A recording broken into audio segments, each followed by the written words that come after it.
They actually use some of the models from slot machines. See? Like noises and the way the screen pops up. And you're getting a little dopamine burst, just like the slot machine. And so now what they're doing is, it doesn't matter the content.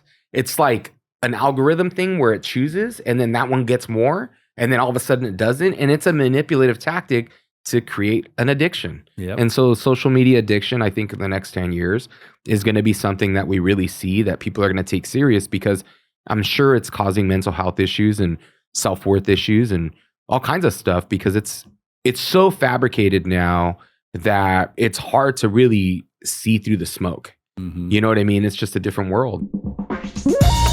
Shit's about to go down. I'm feeling something in my spirit. Chats and Tatts with Aaron Della Vedova.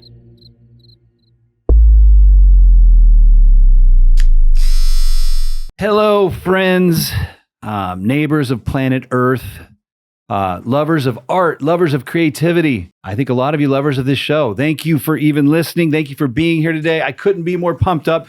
When I was a young tattooer, the man that's on the show today was a huge influence in my career. I saw some stuff that he did, and it shattered the boundaries of what I thought was possible.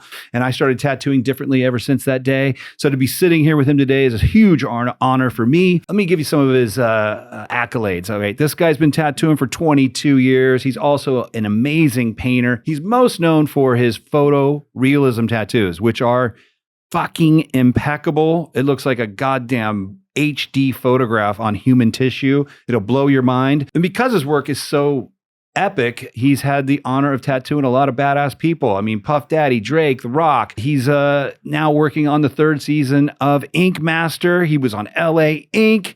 He's a father of 3 beautiful kids. He's the owner of Black Anchor Ink with locations in Hesperia and Hollywood, California.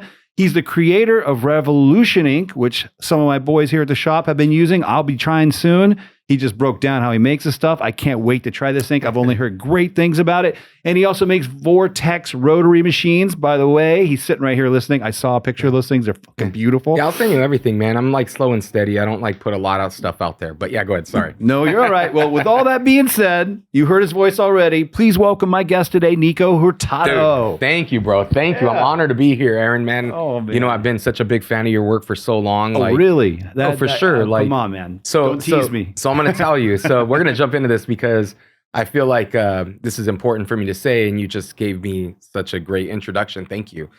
But when I started tattooing, you know, I started at Art Junkies Tattoo, and it was in the desert. We had, you know, this is when the shops were laid out. Who was that Art Junkie? It was Mike DeVries? Mike DeMasi. DeMasi. Well, DeVries came after. Okay. So it was me and Mike DeMasi, and it was this girl, Kirsten, and then this other guy, Mario Rosenau. I don't know if you know him. I don't. He owns stencil stuff, and he did that stuff.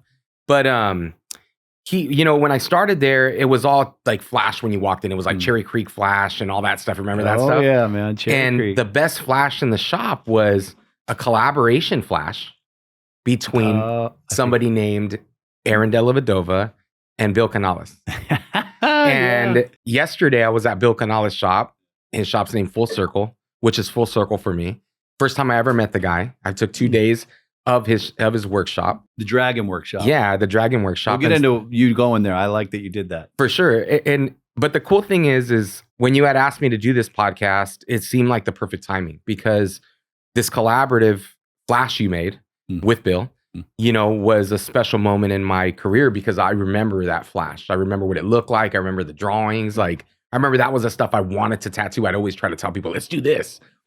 People would never get it, because it just, Cherry Creek was just one of those things. It was within the budget, and it was, you know, a little different. They could understand it. Yeah, it was hard to, but dude, you know, when we did get the chance to do it, we were stoked. You know, it was like showing off. Oh, man. So to meet Bill the last few days, and then come here to your shop and, you know, be able to do this, I just want to say thank you, because it's full circle. You know, it's definitely a new beginning. It almost feels like. It feels like I closed out a chapter or something. Right. And now this brings me to a new place, and my role's different now. And so, yeah, I just wanted to share that with you. Dude, that's a cool story.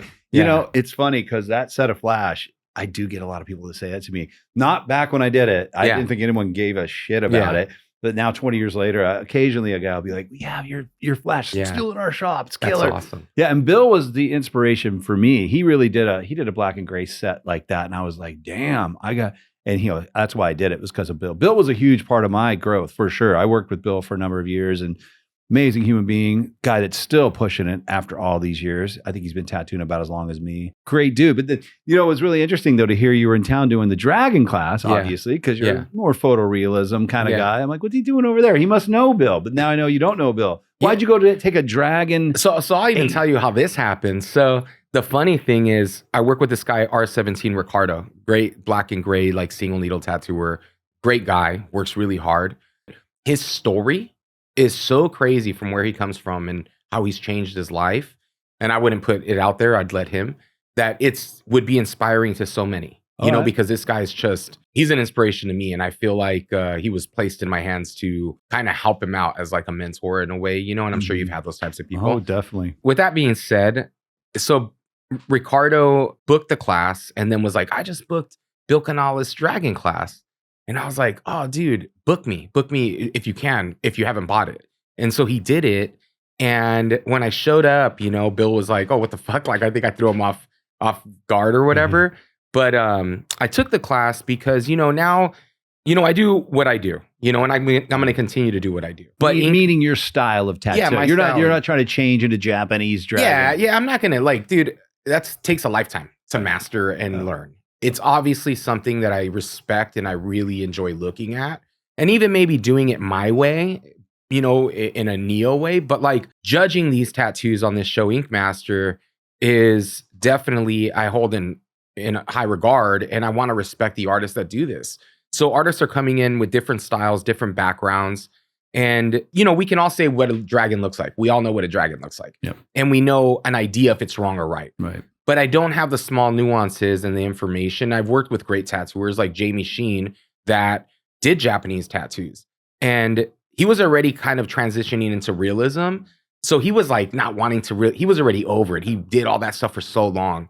So I didn't get much information from these guys because they wanted to do what I did. It was like new. Right. So going to Bill was a way, and paying it for the class and not letting him know I was going to take it, because I could have DM'd him and just said, hey, you know, I'm taking this class, but I wanted to be raw and organic and honest. And I wanted to just be a fly in the wall. And, you know, I wanted him to know I'm coming with respect and I'm coming with no knowledge, and I'm going to try my best. And I want you to destroy what I'm doing in order to learn. And the goal is to pay respect to people that come on Ink Master that are really into Japanese and any style. Like, dude, if you're a traditional tattooer and I find out you're doing a seminar on traditional, I'm probably going to take it. Yeah, I'm probably going to show up, you know? And so anybody doing these seminars, you know, I want to learn more. I want to learn more about the history. And I also want to represent tattooing in the respect, bro, because I love it. It saved my life. I'm sure it saved your life. And I feel I owe it so much, dude. And this is my way of taking my own time and just gaining new information and knowledge and trying to be the best representative that I can, you know, however time this goes for.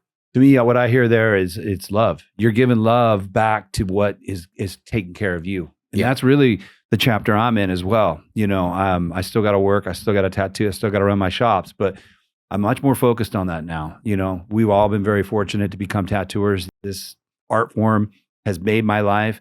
It probably did save my life. I don't know what the hell I would have done if I hadn't found tattooing. I was hanging around with, it wouldn't have been good. And so to give back in that second chapter, or last, I don't want to say last, but that back end of our careers, that's cool you're doing that, you know? Yeah, man. I mean, because you don't have to do that. You don't have to. Yeah, but I love it. Like, that's the coolest thing, right? Like, I love tattooing. Like, I love every style. I may not do every style. And to be honest, dude, like, I don't want to do every style. Like, I think that there's great people that do everything, and you should go to them for that. And that's their thing. To me, a real, true tattoo master is somebody that hones out what they've done over decades, and they focus on that, and they perfect it and change it and take it to a new place. And hopefully they've changed the direction of that course, you know, of whatever direction they were going. And I do believe that a tattooer's tattooer is somebody that does everything. And there's two different ways of it. You know, I don't discredit either way. I just think people have different choices on what they think is important. And so I believe roles change in careers, right? So I was the young guy and then I became the middle guy. I'm not the not so young guy anymore. You know, I'm an older guy and I have experience. But now with this new position, I feel like I need to step up to that and do my best to be better and have a different eye and not just focus on what I think is important. So I took a sculpting class as well recently. Oh, cool. And it was like sculpting a portrait from life, which I really love portraits. It's just what gets me going. Huh. It was the first sculpture I ever did. And like from a photo, from a person's face of a portrait. But also I took this to understand the 3 dimensions of a sculpture, right? How to look at it from different angles. And the reason is because also the Ink Master thing, I feel like I need to do my job the best. And so not being a sculptor, this takes me into a different mind frame of what someone that sculpts believes is supposed to be right from every angle and what they think is correct looking at a 3-dimensional object and kind of how to break it down. So whether these people on the show are doing like these sculptures with forks or whatever, I feel like taking a class, picking a sculptor's brain, trying to understand what the view is, then bringing it back and giving these tattooers that are, I mean, they're taking a huge chance going on there, dude, just to put yourself out there. And to be willing to fail. Oh, dude! Back in the day, I was asked twice. I declined. I'm sure, bro. For you, you're more of someone that would be a judge. I said that. Yeah, I was like, I'll come on and be a judge. I was terrified because I'm like, dude, I've been tattooing at that point maybe 20 years. I'm like, if I go on there and lose on the first round, which is very possible, my ego couldn't have handled it, and I don't know. I just thought it would be bad for my career. I'm like, I think it's a place for people coming up, you know, not me, you know. Yeah. But it's a big risk. It is. And I feel the same way, bro. Like, I'll be honest, the first email I ever got like 7 years ago of them writing me to be like, hey, it was Ink Master. My ego was inflamed. And I was like, I'm not competing. I was like all defensive before even reading the email, you know, like I'm not going on there. What do they think? And then, you know, they asked me to do like a guest judge and I was a little relieved, but I'm sure that's a shitty perspective for me to have. But I got to give credit where credit's due because these people all these individuals that go on there, these tattooers, they really go through the ringer and it's really a lot harder than ever I expected. And last season they had me judging, they had me coaching, and then they had me compete. And I lost one little like challenge. And I mean, it gave me a different perspective of what these artists are going through. So I'm actually really grateful for that experience because it's fucking hard, bro. And I couldn't imagine what they go through. Oh, it's man. Tough. It's emotionally draining. It's physically tough, mentally draining. It's fucked up. Yeah. But it's awesome. Especially if and by the way, kudos to Bobby, Glendale Bully. Badass, dude. Hometown local hero. I think he's coming on the show soon too, and his work's fucking amazing. Yeah, he's sick. I'm glad he won. But it's a big risk. It's a lot of everyone I've ever talked to that's been on that show. They come back and I ask them, and their faces just go, "Bro, that was gnarly." Like you could see the stress falling off of them. I'm like, that sounds pretty high pressure. And I got it easy. You know what I mean? And so to see, I think the empathy there too, though, because knowing what we do and how hard it is to just endure every aspect, you know, lack of sleep, you know, long days tattooing, you know, no music, bro. Like, when was the last time you ever tattooed without any music? Never. Maybe dude, never. Try it one day. You might love it, but it's like cringing. Yeah, dude, it's so hard. You know what I mean? Like, music gives you so much. Oh, yeah. And these kids sit there and tattoo with no music, dude. And I'm like, not even one earbud? You guys can't even give them one earbud? Right. But I guess that's part of the mental challenge of it. It's a game. And, you know, it's some people are going to be better with no pressure. And there's going to be some people that are better with pressure. And a lot of these people, like just say Glendale Bully, they rise to the pressure and are able to achieve a different place where some people might have more ability in a different way, but the pressure breaks them. So not everyone works good in that environment. Yeah. So it's a difficult situation, but it's really cool. That's badass. That's sweet. Yeah, that show has gotten a lot better too. I feel like, you know, guys like you on there judging, the contestants that are on there. It's legit, man. These guys are good and they're really competing. I think when it first came out, I thought it was all fake. I'm like, they're just trying to get. but it seems pretty legit. I mean, it's television, and it's entertainment. I think that I don't understand all that. I'm there just to do one small part, but it's crazy to see the perspective because it takes hundreds of individuals to make that happen. And that's what's really interesting. And it's a collaborative thing with one person that runs it. And Andrea runs it, and she's amazing. And she works really hard, and you can tell she really loves tattooing. Like, that's the point, right? It's for the. That's good to the hear. love of So the gal tattooing. that runs it truly loves tattooing. And she has sleeves, and she Oh, gets good. tattooed by I didn't know that. her favorite contestants. Oh, good. Or friends. And from our perspective, it might be not how we would represent tattooing, but also, I do believe that there are certain parts of tattooing that need outsiders to make it better. I think that we have a small pinhole view of being a tattooer, but there's people that have different perspectives. The show's not made for tattoo artists. Yeah, it's made for Everybody else. Yeah, for sure. And what they want to see and what they're interested in is what you got to cater to. Yeah, I get that. Yeah, that's why so many tattooers are just like, ink masters. Yeah. It's like, well, yeah, you probably don't get as much out of it as someone who collects tattoos. Yeah. I would just want to see the techniques and stuff, but that's not what the show's made for. But that's cool, man. That's fun that you're a part of that. Congratulations to you. That's awesome. Let me back you up a little bit because I'm always curious about this. You've been tattooing 22 years. How'd you get into it? What was your break-in point of tattooing? My family always was like, you should tattoo. That's just what they would always say. My family was like, don't fucking do that. Definitely not my dad and mom. It was more like my sketchy cousins or uncles. You know what I mean? Like it was the people that just were like, you draw. And they just probably were thinking about themselves, and they just tattoo us. we can do it for free. He can do just as good as the dude down the street, I'm sure. So there was a moment, one of my cousin's dad's son got out of prison, and he tattooed in there. So I was like 16, and he had me tattoo an orange. That was the first with a homemade machine. I did like a butterfly. It was like 2 seconds, but I did this butterfly with a homemade machine. Yeah, cool. He was just fucking around, and it was a long time ago. And then at 16. My cousin's husband, he was in a bike club, and Inkslinger's Ball was happening. And I see your award. I have the same one. That's why I keep it up there, because it's like only you would know that. Yeah, no one's ever pointed towards that. No, Inkslinger's Ball. I have the same one. And I remember I won my first portrait award there. That's the first trophy I ever won. Exactly. Ball. So it was amazing, right? Inkslinger's Ball. And that place was gangster, man. It was the shit at the Palladium, bro. Yeah. Like, that's my dream right there, to throw a small invitational at the Palladium. It was cool, but I remember being scared there, like all these scary motherfuckers. So the guys that threw that show, my family was involved with them. So he was like, hey, they're throwing a convention.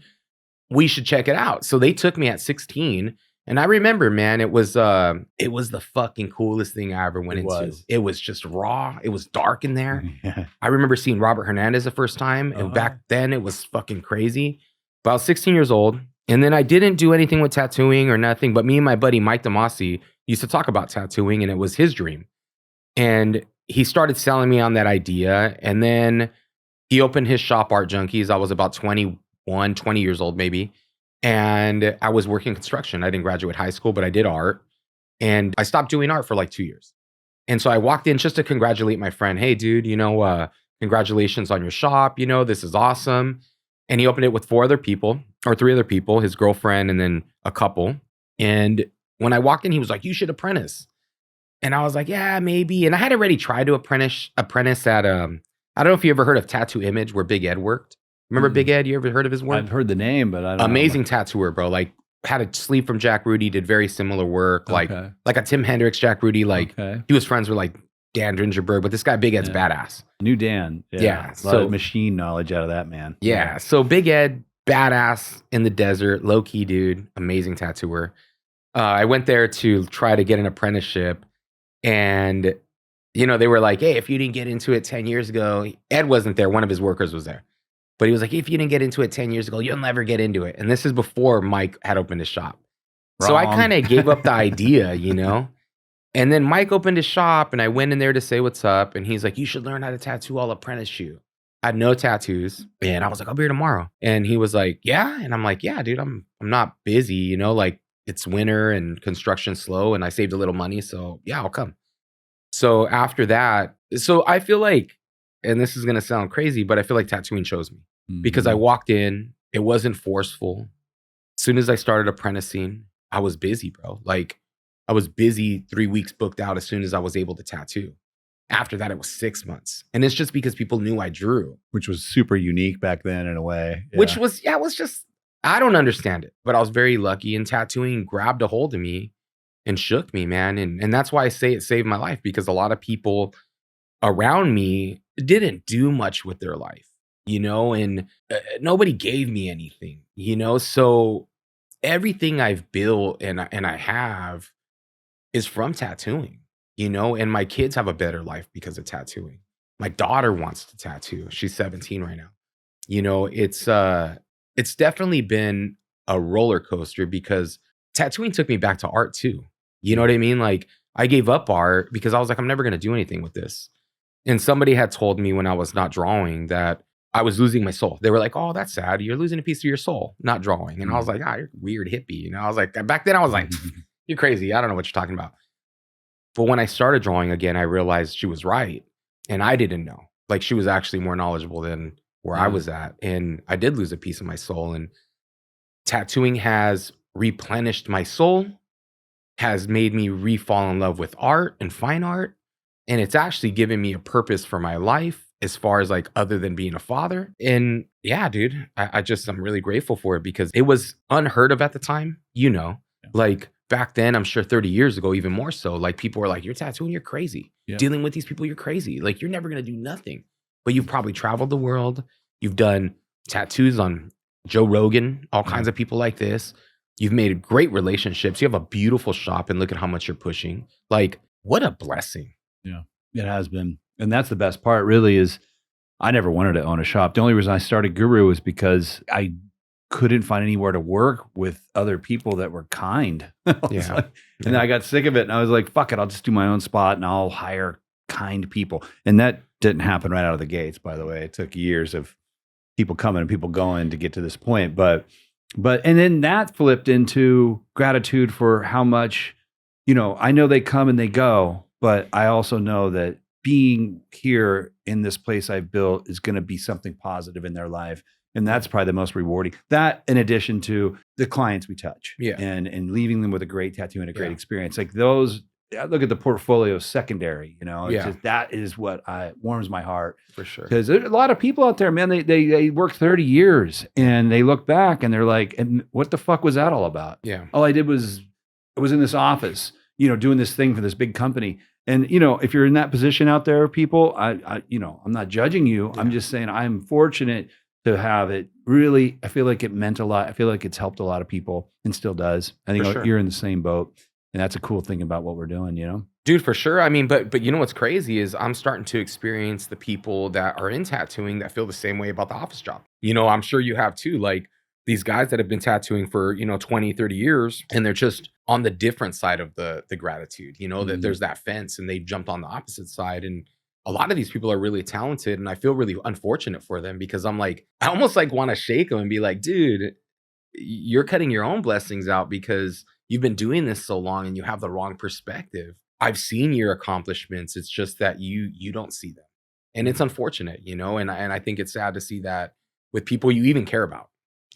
Yeah, I've met a few of those. I've also met a lot of, this kind of gets to something else I wanted to ask you, which is, your take on when we got in, the ride we were on. I call it the ride just because the economics of tattooing from 20 years ago to now have been really good. Mm-hmm. Basically the industry was vacant of what it was needed. Yeah. So anybody that could halfway tattoo could get in and thrive. Yeah. Everybody was thriving. Yep. And I didn't know anyone who wasn't. And now it's changed. I think we're a more mature industry, like anything else. I just had Ryan Roy on the show, and he put it well. He's like, we're just like, take dentist, for instance. You want to go open a dentist place. No dentist says there's too many dentists. They understand it's a completely, all the dentists, there's enough dentists to go around. So if I'm going to open a dentist practice, what am I bringing to the table? How am I going to be of service to people in a way that maybe my competitors are not? And we're in that phase right now. So I've been getting, I got a phone call recently from a guy who's been tattooing for 20 years. He wanted to work my front job. Yeah. Oh, I have too. Yeah, same. I've never had a phone call like that, dude. What's crazy, it's like this. I live by the rule of there's enough air for everyone to breathe. So like with tattooing, yeah, dude, if you compare it to when we started, it wasn't as good. Like before TV shows, it was awesome in the way of like people walked in, you did a banger, or, you know, you were lucky to get a big piece or a sleeve. It was like the beginnings of that stuff. And I'm sure you watched the transition from small tattoos to big tattoos. Big time. And then that. Once the TV shows came in, it blew up, right? What people don't understand is how many more people are getting tattooed today than they were 30 years ago. Mm-hmm. What about 20 years ago? Mm-hmm. Even 10 years ago? There's more people getting tattooed. So there's more clients out there. And yeah, dude, I think I hear a lot about bedside manner. And so that's important to have good bedside manner, be respectful, let people fucking feel comfortable. You know, it's a different time in the world. And I also think, like, let's just say you're in a position when you're not busy. Are you sitting back and whining about it and just wasting your time? Or are you the person that's going to take this time and realize you should be grateful because it's going to get busy again? It's going to happen, dude. People are going to get busy. But what did you do with the time that you had downtime with? How are you getting better? Are you taking time to learn from others? Are you taking time to practice other art forms? Even just something as simple as photography, you know, where you could just snap photos. Like, there's opportunity there. It's just, how are you looking at it? Are you looking at it as, hey, I can make some other cool stuff, and when things get busy, I'll have other cool stuff to sell, like t-shirt designs or prints or whatever it is that you like to do? Right now's the time to hone on that. Yeah. And just build something great. That's how you build. You build in the times when you're not able to show off or be busy. That's when you build shit. 100%. And, you know, I was in the military when I was young, and I just have this kind of military approach towards work. And not just that. My father was an entrepreneur. I worked construction for him when I was young. To me, work week is a 60-hour work week. I don't give a shit if there's nobody to tattoo. Yeah. I work today. And what am I going to do today? Exactly. You know, I'm going to work on my website. I'm going to groom some photos for Instagram. Yeah. I'm going to, you know, watch a YouTube video on how to do a different technique. Yeah. And these folks that work with me now, they're in that same mindset. But yeah, I've worked with plenty that it's like, they're just sitting in the back smoking cigarettes. You just bitching show there's up. nothing to do. It's like, there's plenty to do, man. Yeah, you show up. You show up, dude. You show up and you keep showing up and you knock on that fucking door. And then that door eventually opens. You know what I mean? Like, that's the whole point of perseverance, right? Like, you don't let things break you down. You just pivot and you adjust and you move on. And to me, that's what you got to do, man. I've been very fortunate in tattooing, and I'm sure people will listen to this and be like, oh, it's easy for you. But that's the mentality that's fucked. Mm-hmm. Because you're like, it's easy for you. Well, you know what? It's easy for you too. Right. And when they say it's easy for you, they're not taking into account the 80-hour work weeks for decades that you put back there. Bro, or even just like, dude, like, stop complaining and do something about it.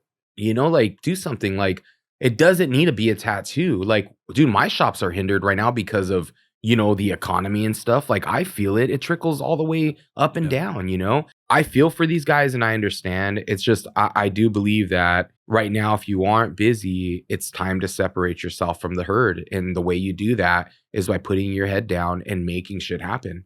And if that's just as simple as putting your pencil to paper and making something, dude, that'll fill your soul so much more and you'll feel rejuvenated. And it gives you sometimes more. Or, dude, you know what I do if I'm feeling bad? I go to the Getty and I look at the artwork and I look at like what these masters made, and it gives you perspective. Like, a lot of these people didn't have tons of money. They weren't able to live the way they were kind of paid. And some of these people, like Van Gogh, it was crazy, you know, like he never had a good life. So you're lucky to make art. You're lucky to live the life we've lived with tattooing. And you just got to keep that perspective and keep knocking on that door. Don't give up, you know? And that's not even tattoo advice. That's life advice. I mean, there's nobody that makes it to the top of the food chain or even close to it in anything without that attitude, right?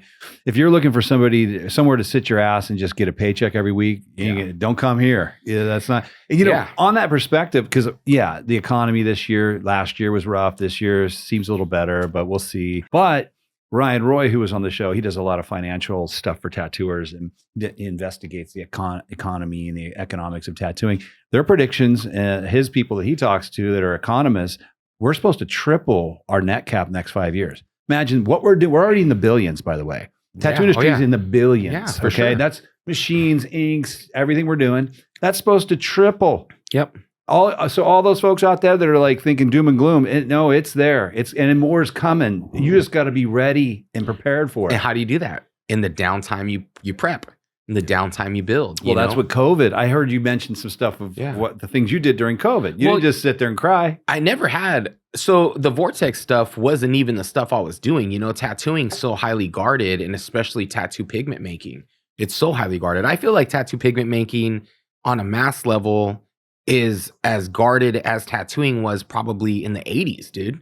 Because nobody wants to show, because, you give this information out and what's safe, what's not, like people will run with it, and people hoarding those bags of powder pigment from National. I'm sure, dude. I'm sure. You'd be like, where do you get that stuff? Yeah. And they're just looking at you like, how fucking dare you ask me? Exactly, dude. Dude, that's the most, ink is, in my years, 32 years, when the ink was the most gangster of all the sub-industries. You gotta be gangster, bro. I'm not gonna lie, dude. Like this shit, even learning how to do it and doing it, like I was like, damn, this shit's still gangster, More the machine building though. The ink guys were always like the scariest. Dude, for sure. So like, check this out. So I never was gonna make a machine. I threw it out there to like kind of sway people's mind to me making pigment because I didn't even want anyone on that pulse. Because I didn't know what like a big pigment company would, because this is like highly guarded, dude. So some dudes in black suits show up to your house. You never know, dude. So I was like, I'm gonna go this route. So I started making pigment, didn't tell anybody. I threw that out there to like kind of pretend I'm building something else. And then I released the ink company.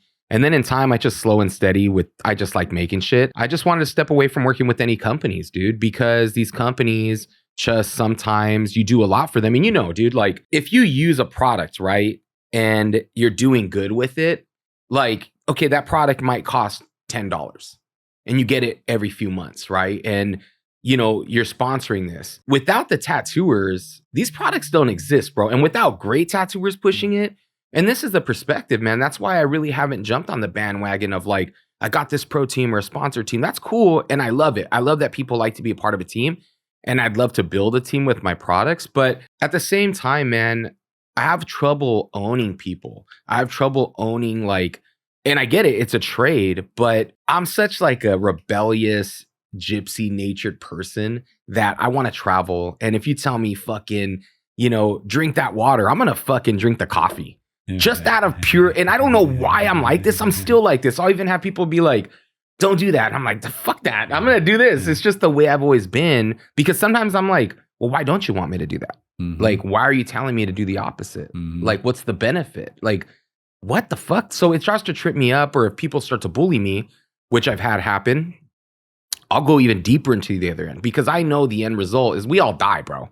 So death doesn't fear me in that way. Like, the way you die is fearful, but we're all heading towards that goal in that end because it's like, there's no way out. At least if someone knows a way out, let me know because I don't know a way out, And yeah, dude, I just want to live the best life I can. So making the pigment was a big goal. Makes my job harder because my career relies on it. So like me using my products is me putting my work on the line and my career on the line because if it's not up to par, my work's going to suffer. And so this is what I would love people to understand is like, I'm not only creating this pigment to use for people to buy, it's actually created for me to use and I share it. And if you want to use it, amazing. I'm not going to shove it down your throat, but I would love people to understand it's made by a tattooer for tattooing that still actively works at minimum tattooing 40 hours a week at the minimum. So it's like, dude, I'm using my product. When you see my new work, that's all that. And that's me putting it on the line. No, we were talking about that before we started the show. And I thought it was really cool to know that you make it in-house. You get to see it being made. Yeah. You get to make adjustments to it. It worries me. I get these bottles of ink. They come from my stuff. A lot of it comes from Europe. And they've been around a long time. And I trust them. But ultimately, I don't know what the fuck they're doing, in these rooms over there making this pigment. You know exactly what's going on with your stuff. Yeah, and I see it heal, and I know what I'm using is some of the best that's out there because I know I've learned from the best that was out there, in my opinion. And so yeah, I'm super grateful for knowing this knowledge and doing this, and hopefully it's something that I can give tattooing to make great tattoos for a long time. And there's a lot of changes with the FDA and stuff like that, which is also crazy.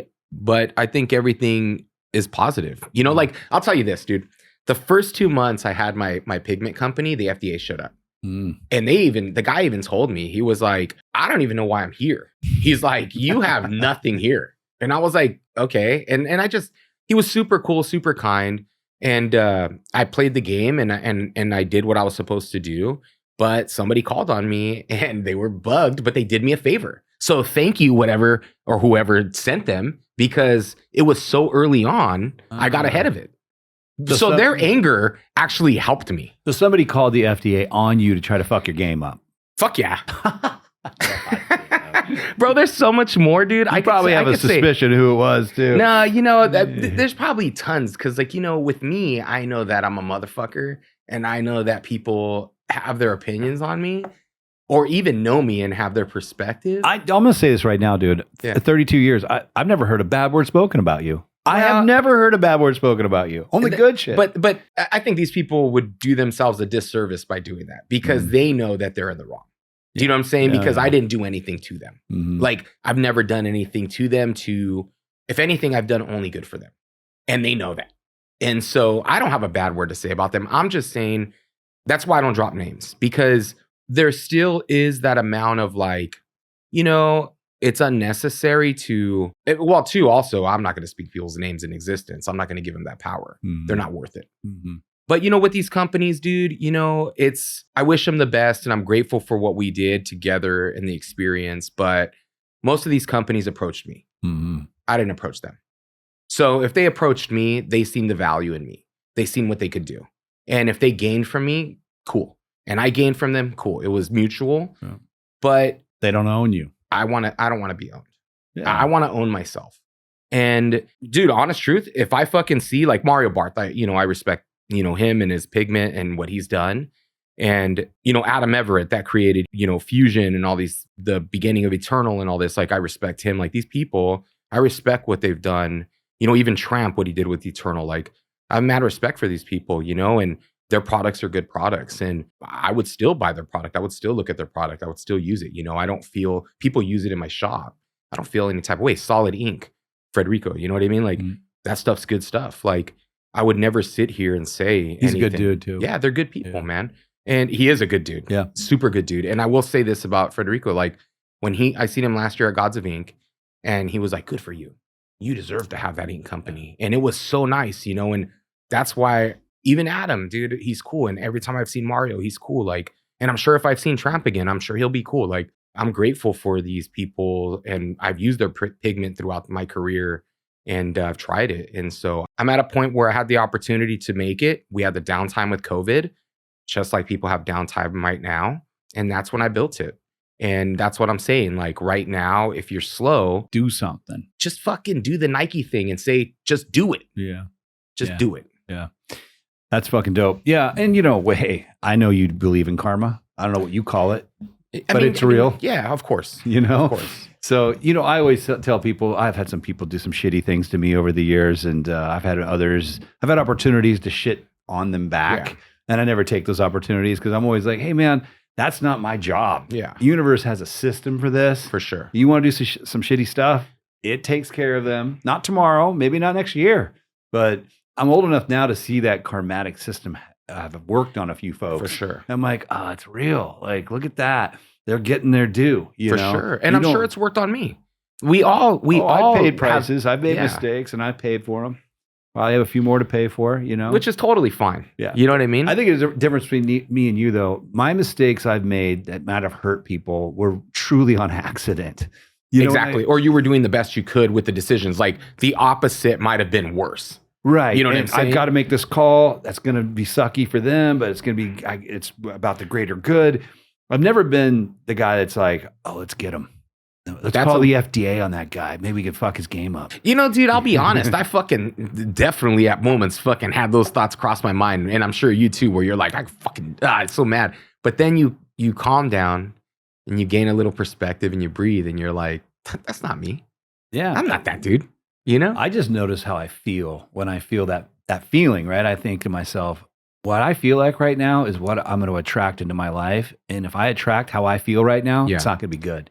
No, for sure. And I talk about this stuff, man, because I feel like it's really important. I think a lot of us, even in the smallest ways, deal with it, and we're always a victim in some way, you know what I mean? And a lot of us have that mentality. And so I'm speaking about this stuff so people understand, like, from the highest levels to the lowest levels, we're dealing with weird situations, and it's our job to do our best, It's all you can ask of yourself is the best you had that day. If you can go to bed at night and say, yeah, I didn't like my, something that happened that day. You're like, but if you were doing your best at that moment, what else do you got? Yeah.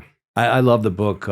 Don Miguel Ruiz wrote a book called The 4 Agreements. And one of the 4 agreements is do your best. That's all you've got. Yeah. That's a great fucking book. Yeah, I love that book. That's one of my favorite books, too. I had his son on the show, Miguel Ruiz Jr. Wow. Yeah. Amazing. Twice now. He's wow. fucking you just sit in a room with this guy and you come out vibrating on a different level. Wow. That's my Bible, man, really, is 4 Agreements. And then, of course, he wrote the 5th Agreement. I just think I've read so many books on philosophy, Buddhism and Taoism and some Christianity and philosophy in general. I've never seen a more boiled down, simple way to live life. They got 5 rules. Yeah. Just do that. Yeah. Do that. I love it, shit dude. Will happen. It's honestly a book I read at least once a year.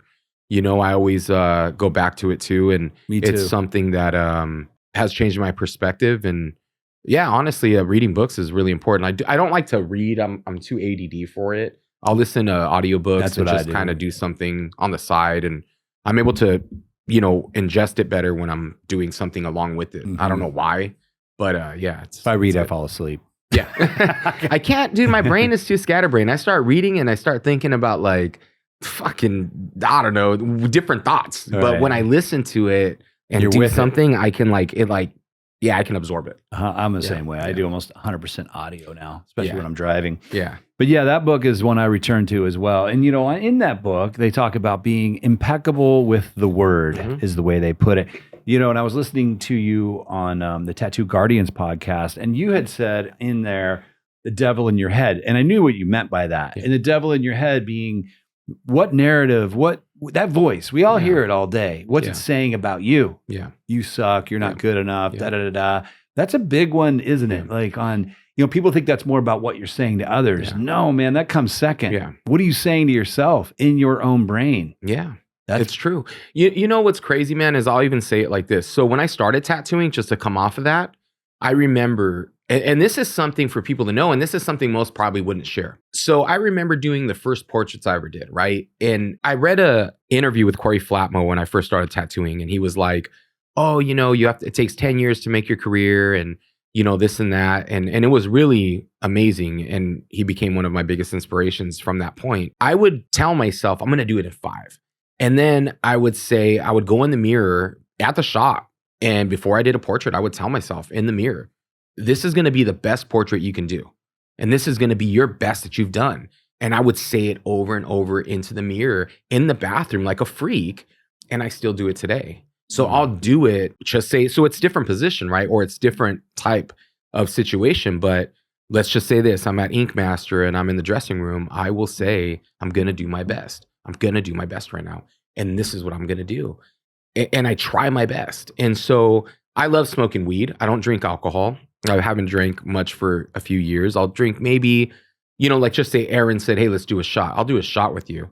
But I don't go out and party no more. It's just not something I do. I don't party with strangers anymore. You won't catch me partying at a convention with a bunch of tattooers, which was an amazing time for the past, but it's just something I don't do anymore. I'll smoke weed, but I will say this, the last season when we filmed it, I made sure to not drink or smoke, and I was super disciplined. And it's not disciplined because I fucking want to be that way.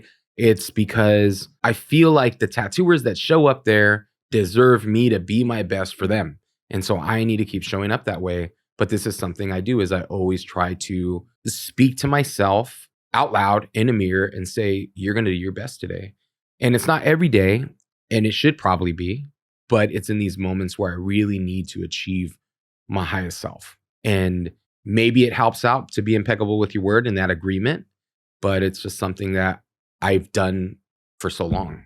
Yeah. I do the same thing. And alcohol, same relationship. There was a lot of partying over the years. And the problem I have with alcohol is if you could do it and not have it affect your best self the next day, I probably would do it. Yeah. But the bottom line is it affects me the next day. Yeah. Weed doesn't. I still Yeah. smoke weed too. Yeah. I can smoke a joint, watch a movie, get up next day. I'm 100% there. Yeah, me too. Drink a bottle of wine, get up the next day. 95%, 85%. Depends on how much wine I had. And it depends on how much water you drank and what you ate, and like it all different, man. And if you got up and worked out or didn't, like alcohol is funny like that, man. It'll affect you differently different days, and some days it'll last days in you, where you feel a little shitty for a couple days. And What I've really learned, it's alcohol, of course, but sugar.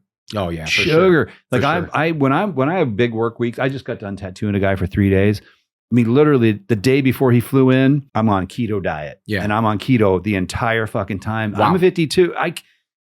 When I was 32, Yeah. I could probably have 5 beers and come in Yeah. and perform pretty well. I Yeah. can't, my body won't do it anymore. Yeah. And Same. I know it. I have that moment. I'm like, my energy's waning. I'm like, oh, you had a bottle, you shared a bottle of wine last night. And that's not, there's that respect to the client, right? Yeah, They're for paying sure. top Of dollar course. and no one's saying it, but there is an unspoken agreement happening, which For is sure.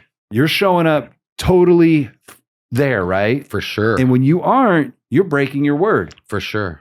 And then For sure. and then the self-worth comes in. That's what fucked me up the most. It's you become like, what is it called? Disappointed, but also depressed a little bit. It's like I'm brings not you proud down. of myself. Yeah, I want to look in the mirror and be proud of me. for sure. When For you look in sure. that mirror and you're like, well, you kind of fucked up yesterday. Yeah, You knew for better. sure. You did it anyway. The guilt. I've had those days and I'm like, I'm sick of this, man. I Yeah. don't want to look in the mirror and feel Yeah. that way, For sure. But yeah, for me, sugar, I think it's, alcohol's in there, but that sugar, I can't believe how much it screws up my brain, my ability sure. to be sharp. For sure. Yeah. No, for sure. Even today, man, like that's why I was even late to the podcast, because I've been doing the class with Bill for 2 days and then not being in your home, not being in your place, like Right. your whole fucking schedule's fucked up. You know what I mean? You're not really vibrating on your highest way because you're like, it's almost like convention mode, you're like, you're at the hotel and, you're eating at places you're not eating at home. And it's just a different situation, or you don't know the area. So it's not like you can get the best food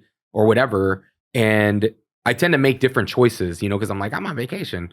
But, and then today I wake up and I'm like, I don't feel the best. You know what I mean? And that's why I was telling you, I was like, give me a little time because I just don't feel 100%. I needed my brain to show up and so I could get here and be my best for you, even though, I probably should have been 30 minutes earlier. But hey, that's accountability, It's right? all right. We had a bunch of shit. We got a bunch of shit. We filled that time. We made use of Yeah. that time. You know what a great book is that Extreme Ownership by that Jocko Willink, and it talks about accountability and extreme accountability. And so that's something that right now, just saying, hey, I'll my check that one apologies out. and thank you for waiting. But that's one thing is definitely it has to do with leadership and just taking extreme ownership on all choices you make, and just good and bad. Yeah. Being honoring your word is a big one, but especially the word you make to yourself. For sure. You start breaking promises to yourself. It's slow, but you're losing respect for yourself. 100%. And then as you lose respect for yourself, then you start expecting things to happen to you that people like that, it should happen to you. Like I shouldn't be successful. I don't respect myself. So why should I have success? For sure. This whole waterfall of things, and it's slow and you don't notice it, but yeah, that's the journey of life, I guess. This whole thing we're in seems to be designed like a big mirror to teach us that. For sure. In all these little micro situations that we're put ourselves into. For sure. And art, I know it happens everywhere, but it's a good one. If you want to expand spiritually, become an artist, become a musician, because there's a vulnerability to it and a rawness to it. And your ego is attached to it, and your self-worth, and you're being judged by others every time you touch your craft. It'll put you one way or the other real quick. It'll either drive you into the dirt, make you not feel good, or you'll rise to the occasion and it'll raise you up quickly. I love that about art. I feel like there must have been some statement made by me to God before I was born and asked him to put me in a place where I would grow. And he's like, all right, we're going to make you a tattoo artist. Yeah, in a time where it's transitioning. Because we're really special. It's a really special time. And even people that see the lack, there's still an abundance, like you're saying, coming. And it's even here. It's just going to exactly. keep growing. Exactly. Yeah. Exactly. And so that's why when I hear people complaining and they have everything, like they have the skill to show up at work, they have the discipline to do the work, and they have the ability to make great work. But to see them not see that, I think that's the lesson. is they're missing the point. It's like, dude, you have all this, but what are you doing with it? Are you complaining about it, or are you actually saying thank you and doing your best every day? Like, what are you showing up with, you know? And that's what it takes, right? And that's what you're saying, you know? 100% it does. And I don't know why that would be, the lack of gratitude where we are in this country with the opportunities we have around us. I mean, hell, I'm not going to say I've never fallen into it. I've had days where I bitched and whined and then suddenly realized, what am I doing? I'm physically fine, got a beautiful wife, beautiful children, got some businesses that are doing well. Like, I just kick myself basically.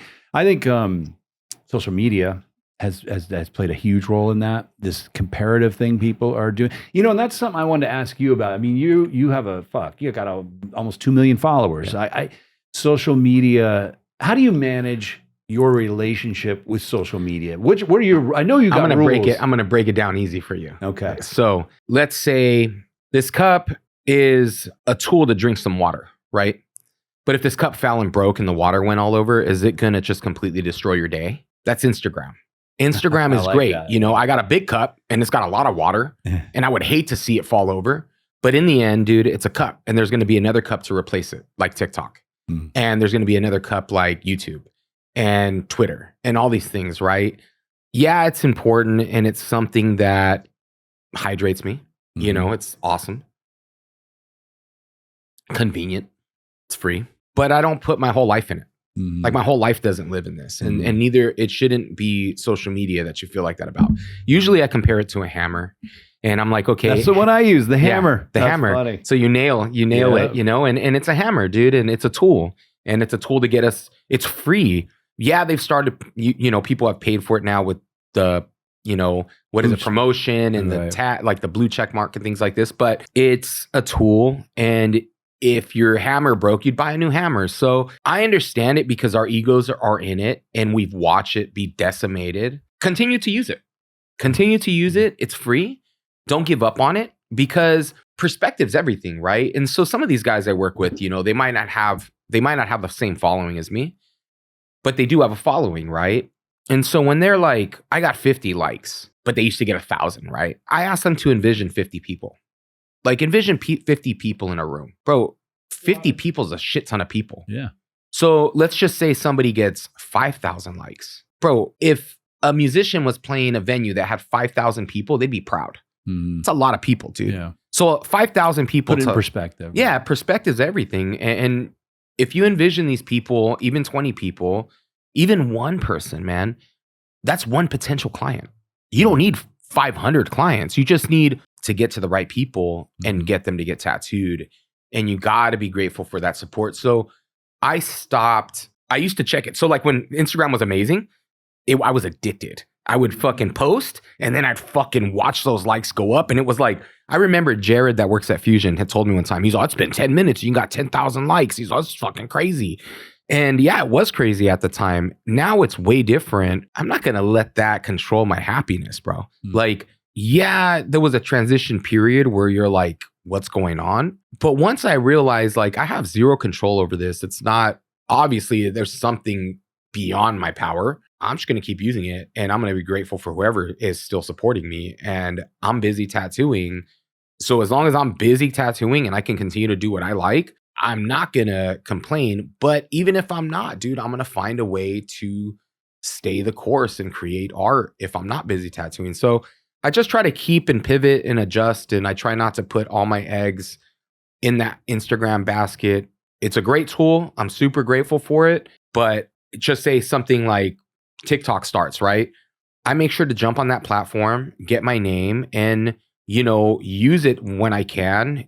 I don't put all my eggs in that basket because there's going to be another one. And it's just going to continue that road. And I just think we need to not be against the grain. When new things show themselves, jump on it and just check it out. Don't be that guy that's just like, I ain't fucking doing that. And then once it's gone forever. Like, can you imagine being the guy right now that's like so slow that he's like, I got to make an Instagram today. Yeah. Like he's just starting it today. Yeah. It's never too late, but it's like, bro, it's going to be way more difficult for you. Yeah. So you should have just jumped on it. I knew a lot of those dudes. They're like, what are you doing? I'm not doing that. Or I like a lot of the tattooers that say no DMs. And I think it's appropriate probably for a guy like you, but they're young tattooers, no DMs. I'm like, for sure. What the fuck would you put that on there for? For sure. You're going to make them close the app and email you? Yeah. Come on. Whatever's convenient, man. I mean, that's as simple as a email too. You know what I mean? It's just, I believe the same. Yeah. Use it.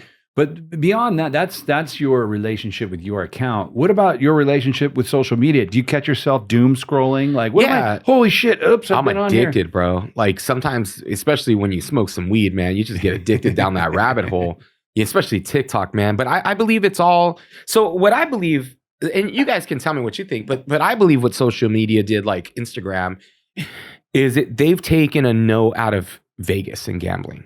And they did, but they had engineers from the gambling institutions. I didn't know that. Yeah, they helped them design it. Yeah, so they actually used some of the models from slot machines. See? Like noises and the way the screen pops up. And you're getting a little dopamine burst, just like the slot machine. And so now what they're doing is, it doesn't matter the content.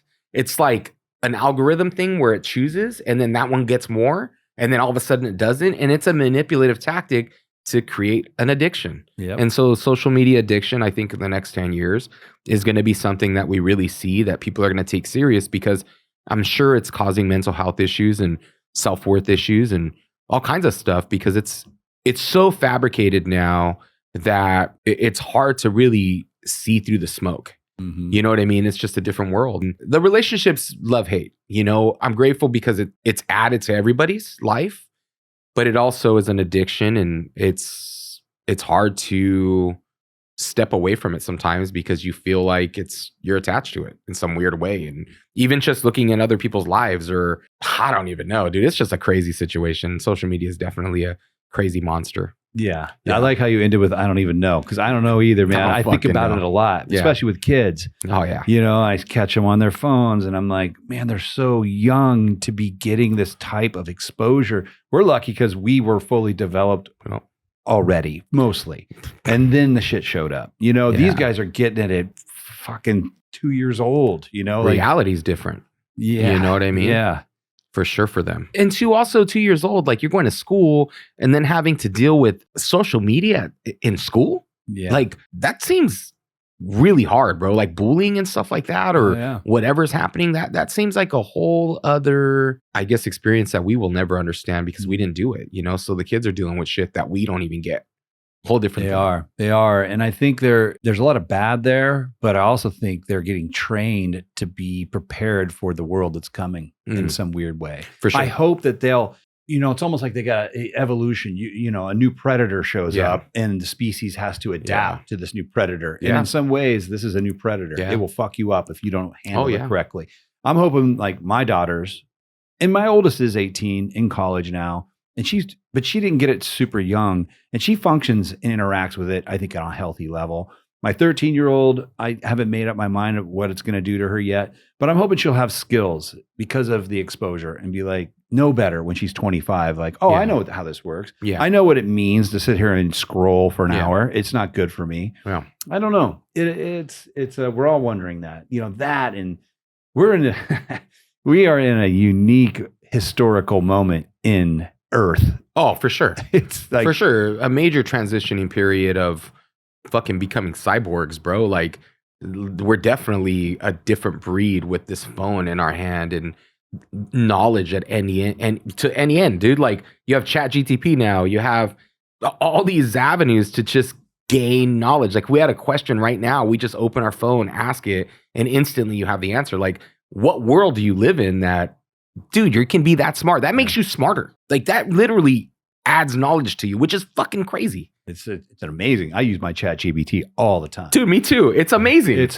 It's amazing. I had to write a introduction to our bodysuit show we did in November, and I was in a pinch. I had to get to work, and there were my ops manager was like, "We need this today. It's going to print." And I'm a good writer. I'm like, if I could sit down for an hour, I could eloquently write this. I don't got time. I just go to ChatGPT. I'm like, write me I forget what I wrote. Something about describing a bodysuit tattoo art show. What it wrote was fucking perfect. I know. I don't think I changed a word. And Dude, I'm it's embarrassed to crazy. admit that because I sent it over. They're like, wow, that's incredible. And I told them right away, I'm Yeah. like, I didn't even write it. I didn't Yeah. write it. ChatGPT did that shit. Dude, it's crazy. But that's also equalizer. Like, it's weird to me because it's like, okay, 20 years ago, I know I could write something that average Joe probably couldn't write. But Yeah. now the average Joe can write it too. If he's got the app. Dude, it's crazy. Even, I'll put in key words and key ideas and then I'll have it write me out something and it's just like, bam. And I'm like, wow. Yeah. Wow. Like, this makes you instantly better. You know, it's just like, somebody had explained it to me, like, it's like the best assistant you could ever have. Yeah. You know, because you're just like, hey, do this or organize this or, you know, how would I do this or make me a schedule that's best for me. Like, this shit is next level. And it's just starting. That's what I was just going to say. Next year, they're predicting it'll be 10 times just The next fucking year. glasses, bro. Oh, I just put them on. My client works. He's an executive at Facebook. Yeah. My client. Crazy. He brought them. Crazy. I initially was like, let me see those stupid fucking Yep. glasses. I Yep. put them on and they're just glasses. Then he starts talking what they do. And I'm like, wait a second. I'm a tattooer. If I need some new glasses right now. I was just about to buy some glasses. I'm like, I'm getting these fucking glasses. You know why? While I'm tattooing, you know those moments when you're tattooing, you're like, man, this would be a great video right now. It would be a great video. Yeah. You got to take your gloves off, get your phone, ask someone to come in and film it. Yep. They're coming from the wrong angle. You've got the right perspective. Yep. I'm like, I could just go, I forget that I say meta film. Yep. Boom. I'm tattooing and filming what I'm doing Crazy right huh? then. I know. I and want then you're them. getting this, dude, and then you're getting this. Yeah, Which is POV. crazy. Because even like the Ray-Ban ones, I was looking into them. The Ray-Ban ones that are those ones That's the ones I was wearing. Yeah, so those go right onto Instagram. So you could do lives directly from those. I didn't know they did that. Fucking of course crazy. they do. Yeah, dude, I went and looked at them and they were telling me, they were like, oh yeah, these are directly connected to Meta. So when you go on Instagram and you do your lives, you can have them on and you get point of view, which is fucking crazy, bro. Like, can you imagine seeing what the tattooer's doing? Like, we're talking about like instructional stuff or seminars, but like people are going to be doing that for free. 90% of Instagram, tattooers in 2 years will be wearing glasses like that while they tattoo. Yeah. 100%. Yeah. So everybody that made fun of me for wearing glasses my whole life, no, I'm just kidding. Everyone's gonna have them on. Do it. Yeah. I know, it's fucking funny. Not even if they need them on. Not if they need them. They're going to be wearing glasses. That's crazy. Yeah, just a fucking video camera. It's just on your like my face. lips, bro. I had the biggest lips my whole life, and then everybody got injected, and all of a sudden mine were normal. I was like, thank you. I love it. I love it. Well, let me kind of keep going on this a little bit because one of the things I want to talk about is, AI and its involvement with creatives and what it means to tattooing specifically. Like, let me just put my spiel out there, and I want to hear your version of this. But for me specifically, what was the firewall that kept people, not just anybody, becoming a tattooer was your ability to draw. Yeah.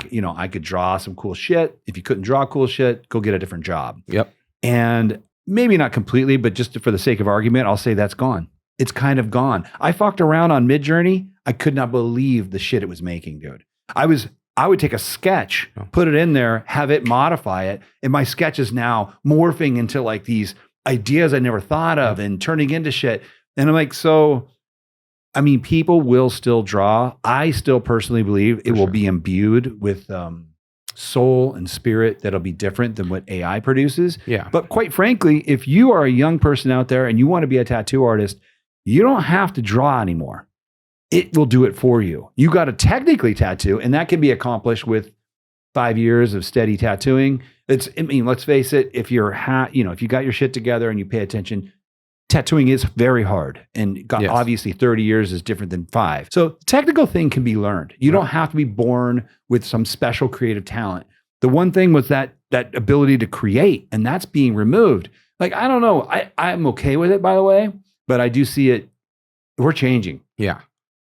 The comparison I would say to make is walking into a museum, walking into any museum in the world and looking at what was created by a human being just with discipline and love and knowledge, and then watching a CGI movie. That's the difference. That is the difference. Yeah. But will the tattoo client care?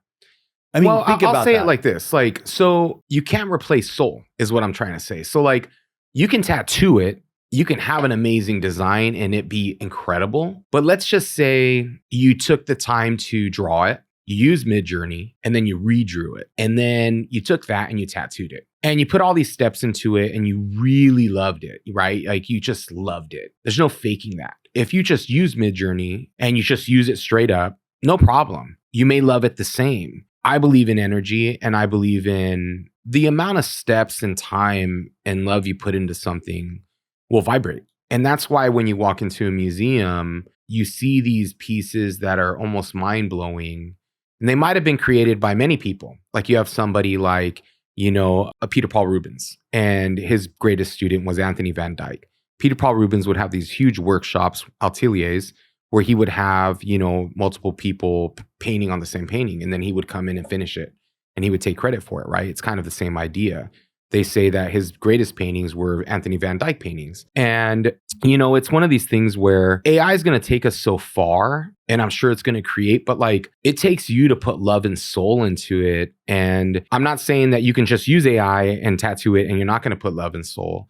I just think that your experience of 30 years, you know how it's going to fit the body. Your experience of 30 years, you know what's important. And it's going to show. If you have AI, that doesn't give you, okay, well, if guy has a shorter, fatter neck or a longer, thinner, you know what I mean? Like things change and you're going to see different stuff. It's going to make your work look different because of that experience. Experience to me, so there's two things. So this brings back all technology, social media, and AI and what's happening. There's nothing more important than word of mouth or seeing these things in person and experience. Those things, experience, word of mouth, and seeing things in person are always going to trump technology, bro. And if it's good, it's good. And if there's love, there's love. And you can always feel if somebody cares. You just know. It's just like, I've tattooed so many collectors and they'll fucking get these random tattoos, right? And someone will fucking do a portrait here, right? And then do a portrait here, and there's no filler.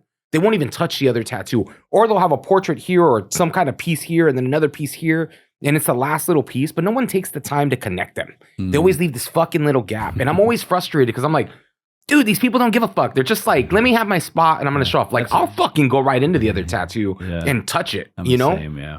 Because it looks better. Yeah. It looks better. Well, I'm thinking of the person. I'm always like, if I were in you, I'd want me to do that for you. You don't want the gap. And I always tell people, you need to fill them, right? Yeah. Sorry to go off on that. I don't know what you think of that idea, but I agree with you. I mean, that's just being of service. I mean, and, never forget out there, tattoo artists, we are a service industry. We're supposed to be thinking the whole time, trying to figure out what would make this person the happiest when I'm done today. Yeah. And sometimes you might be some tattooer with 2-year waiting list and you're reworking a old shitty tattoo that they've got because they need some help and maybe putting some wind behind it and connected it to what you did.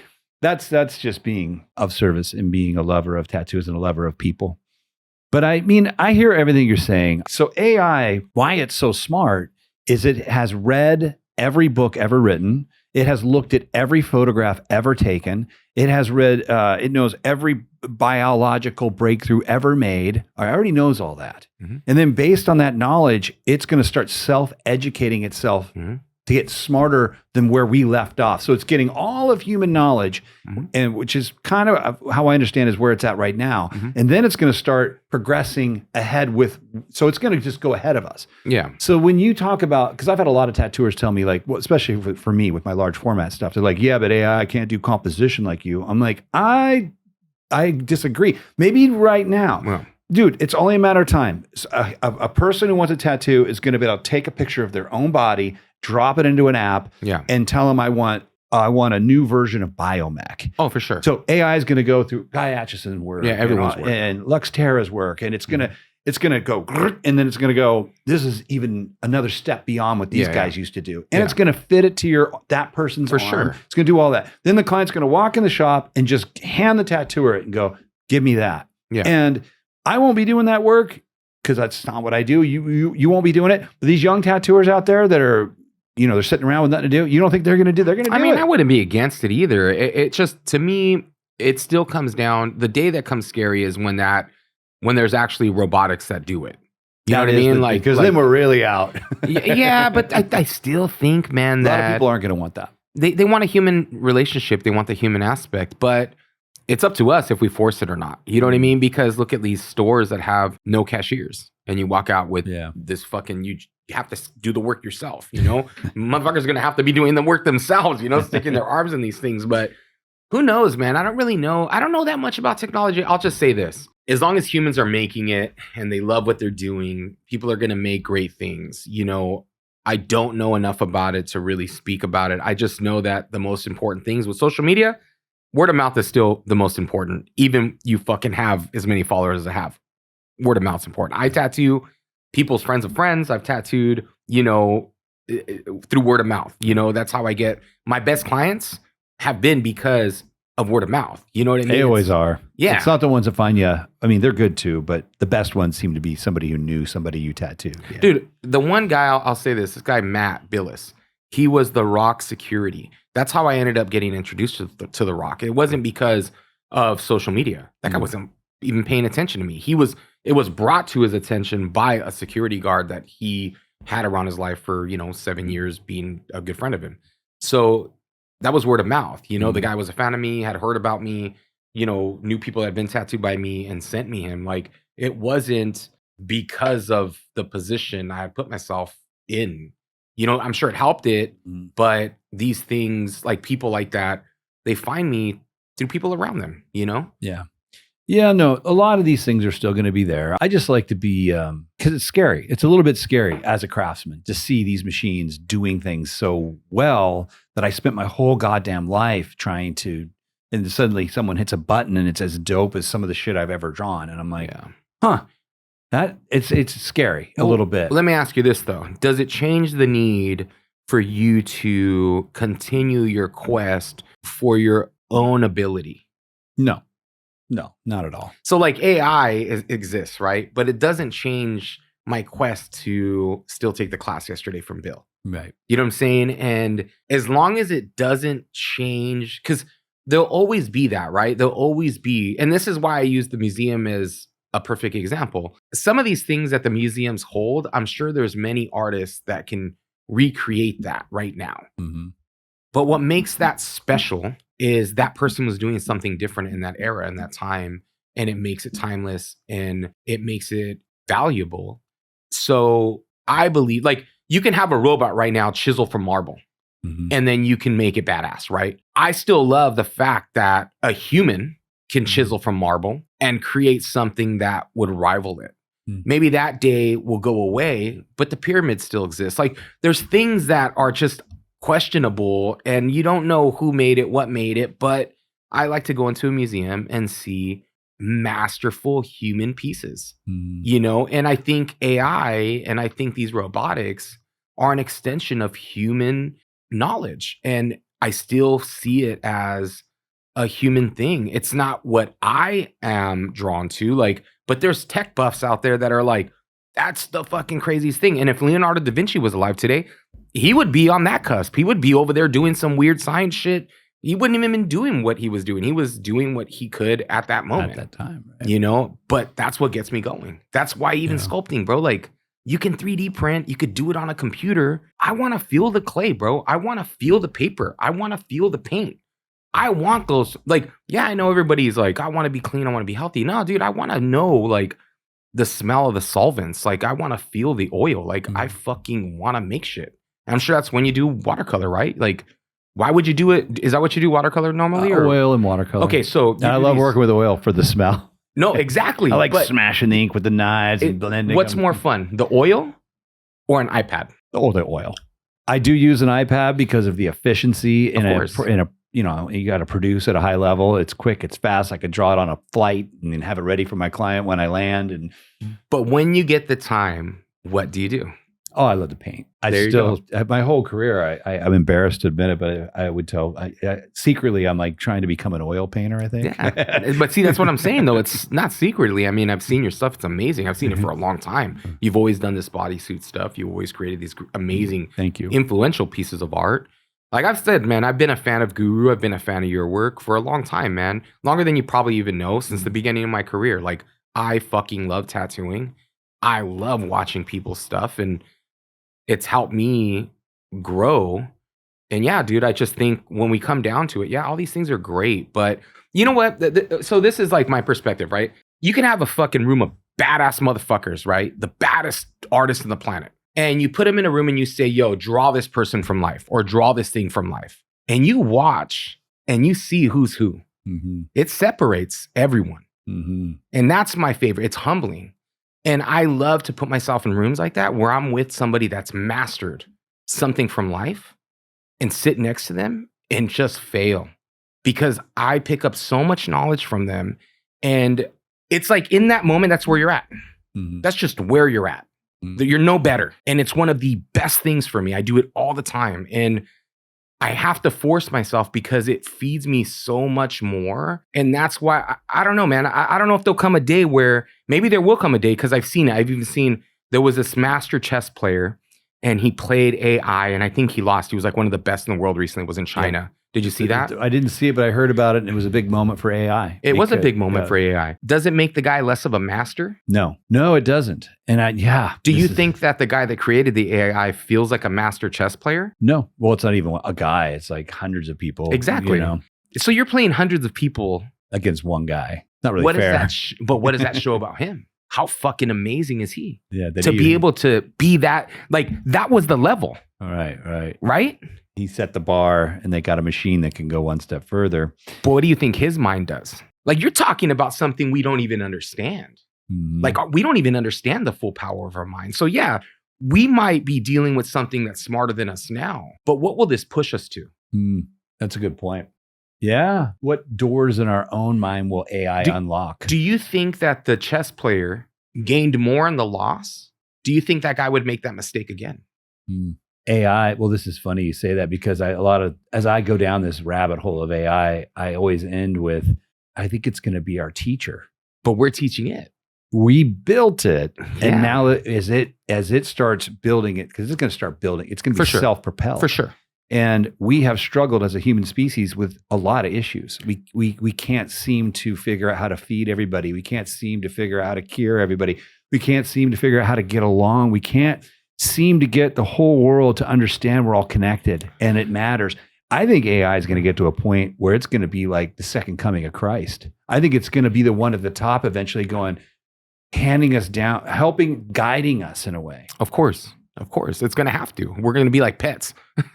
It's like you don't want your dog to run in the street, bro. No, I'm just kidding. You know what I mean? Like, who knows, dude? I mean, it's going to be so smart that it's going to be unfathomable. But I also think that there's balance. And I think that humans are astonishing. And human beings have just pushed so far that I think we don't really know what this is going to do to us too. It's a balance, right? Like the pendulum swings this way in negative. But where does the pendulum swing to the positive? It goes the opposite and equal. In my opinion, that's what I think it's equal.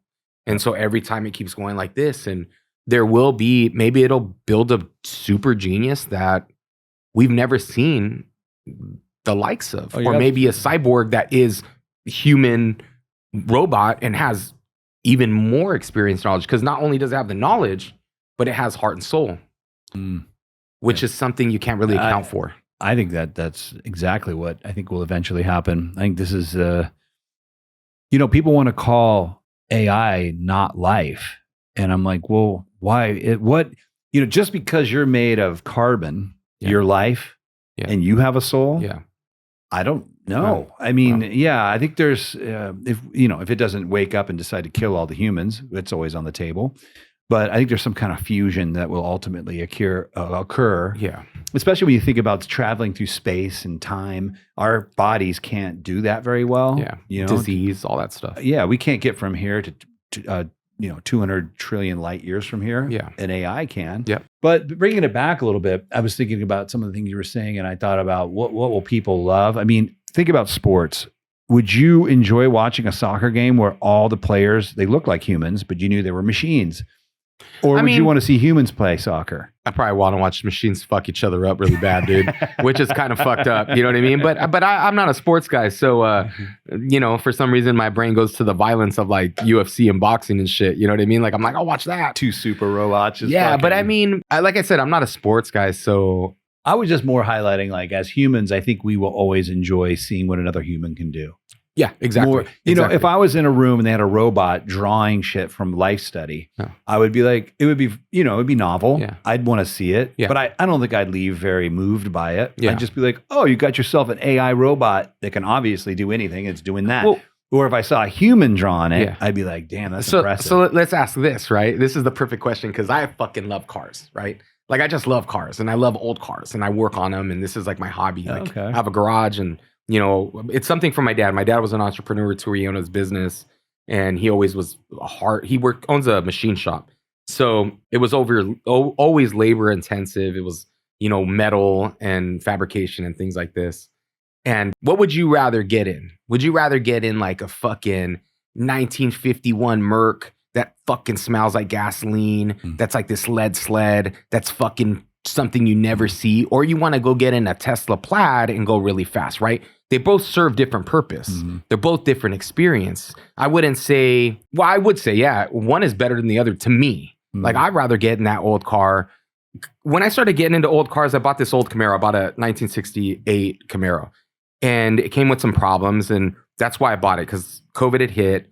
I was working on RC cars with my son. And we were playing with these expensive cars, like $1,000 RC cars and just breaking them. But I was left fucking fixing them. My son didn't want to fix them. But I loved it. I was like, let's break this motherfucker, jump it 30 feet, break it, then fix it, right? So this was COVID. I was hanging with my son. And I realized, because when I first started tattooing, I used to work on my car. And I loved it. I had like a little, you know, it was a Nissan. It was all lowered. It was like that era of Fast and Furious, you know, but I used to work on it. So I was like, oh, you know, what car would I buy if I could, you know, work on something? And I was like, I always wanted a Camaro. So I bought a 68 Camaro and I ripped out the rear end. I've worked on the motor. I've fixed it. And there was magic in it because I remember taking my kids on a drive when we broke down. And my kids have never experienced this, but I experienced it a lot as a kid. And they were scared, bro. They were legit like, we're scared, Dad. And I'm like, dude, cars don't break down. Everything's cool. You know what I mean? Everything's cool. But the smell, it smells in here. Like, you know, I just didn't realize like, oh, it smells like gas in this car and all. I got a headache, Dad. Open the window, like all this shit. I love the magic of that. I love it. Yeah. I love the quality. I love it too. Yeah. But I would argue the reason, I'm just being devil's advocate, but the reason we love it is we grew up with it. Yeah. These kids didn't grow up with, they aren't grown up with this. I don't know if they're going to love it the way we love it. I'll tell you something. My son is going into high school and he is like, I want to get into mechanics class. That's what he wants to do. He got that from you. Yeah, exactly. Yeah. And so you're keeping it alive. A Tesla's cool, right? Like I love them. I love them. I just totaled mine. Oh man, I'm sorry, dude. I'm sorry. It's all right. Yeah. You okay? Oh yeah. What do you mean you totaled it? Well, someone T-boned me and it got totaled. Wow, bro, scary. But I had one. It's gone now. What'd you buy after? I already had a couple other cars. Okay. And my daughter went to college. I don't need a third car right now. So I'm like, so let's just chill and maybe I'll buy another car later. Okay. I miss it. Are you going to buy a Tesla? I don't know. I don't think that far ahead. So yeah, I don't mind them. Like I work with guys and I know I'll eventually get an electric car. I love having to tinker with shit. I love having to figure it out, the problem and solution. But I also love getting in a fucking car and driving as far as you can and never having to fuck with it. Yeah. That's the best. They're two different things. I have love for both as well. So I think that's the thing is there's always going to be love for both. And I think that as long as humans have the option and AI doesn't take away that option, you know what I mean? I think everything will be great, you know? And I think that's what tattooing. So it comes back to it. Like we are some form of AI, right? We have like our own free mind. And I think that that's going to help us go further, faster, and we're going to see some really unique individuals create some unique stuff. And I think that there's an amazing place that we're heading to. And I don't think there's going to be some bad with the good, just like tattoo TV shows or just like how big tattooing got. Yeah, you can look on one side of the fence and say, look at all we lost. Look at what changed. Or you can go on the other side of the fence and say, look at the abundance we're bringing and look at how everyone's life has gotten better. Like, I've watched people become really successful through tattooing because of the opportunities that it presented itself. Just like, just say your art show, you were more well-spoken because of AI. And that sheds a better light on what you were doing. And I think it's great. I think it's great. I agree. I think AI will have we're going to have some bumps in the road for sure. But I think it's going to be the greatest achievement of mankind, at least since there'll be probably greater achievements in 1,000 years, but this is going to prove to be the best one ever. But let's play devil's advocate now. Let's play fucking opposite side. I love I'm doing going to that. swing It's this my with favorite. you. Yeah, it's my favorite because it's the opposite, right? So let's compare AI to social media or the internet. At the one time, the internet was free, bro. Like it was fucking the Wild West, right? It was weird. Then we got Google and we got all these things and they figured out how to control it, right? Mm-hmm. It's different now. It's a different thing. Instagram, same thing. It was raw, honest, badass. You'd fucking get as much reach. You could go as far as you were able to, right? Then they found out how to regulate it. They regulate it, right? The algorithm. So ask yourself about AI. Okay. So you're talking about major corporations, right? Huge business. Is it really going to be beneficial for us to have all that power? Well, that is the big question, right? So someone like yourself that's already put in the work with drawing, one day when it's hindered, you're going to succeed because you already have that experience. You know what it takes to do something from nothing. Where new people that only are like, that's the only way they know how to get to their end result is through AI. Right. It's going to hinder their career if it's ever taken away the way social media and Instagram has changed or the internet or technology. Do they always find a way to give us everything and then say, oh, wait, we gave you too much. Right. We're fucking taking, or you got to pay a premium and you get it all. It just becomes this business mind and this thing where it doesn't benefit the mass. It ends up benefiting only the 1%. That's a huge... I'm sorry to go off on that. I'm just like, this is just my thoughts. I've thought of that 100%. And really what you're talking about is if this thing gets that powerful, who's really going to have the benefits of that power? The haves and the have-nots, right? I mean, yes. The only hope I have in that regard is that AI is developing itself faster than the developers can even, like there's the guys... It's already surpassed. It's probably even dumbing itself down. Who knows if it even has that mentality already? Yes. You never know. Would it tell us if it did? Of course not. No, fuck no. Fuck no. It probably, to be honest, bro, we probably couldn't comprehend it. Like that's the craziest thing is it's going to get to the point where it's like speaking to a child. Yeah. Like we can't tell them that. They're not ready for that. You know? Yeah. And that idea, well, we could just unplug it. I'm like, you don't think this thing has already submerged itself in every hard drive in the fucking world? So Bro, you unplug everywhere. it here and it's already, it's like blockchain type shit. Well, they were saying too, it was talking to each other, right? Like it created languages. And I mean, dude, if it's smart enough to create a language of its own, it's smart enough to hide in the smallest crevices of technology. Yes. And that gives me a little hope because hopefully it's so smart that these people that would want to control it, they would want to only use it like you're in the elite group, you get the super powered AI. We'll give this dumbed down version to the rest of the public, but we're going to be over here like answering like, where do we put $2 trillion today that will multiply the fastest? There's your answer. All right, do that. Maybe it will get so smart so fast that it'll go past their control. And this is the part I don't know, but maybe it'll be benevolent.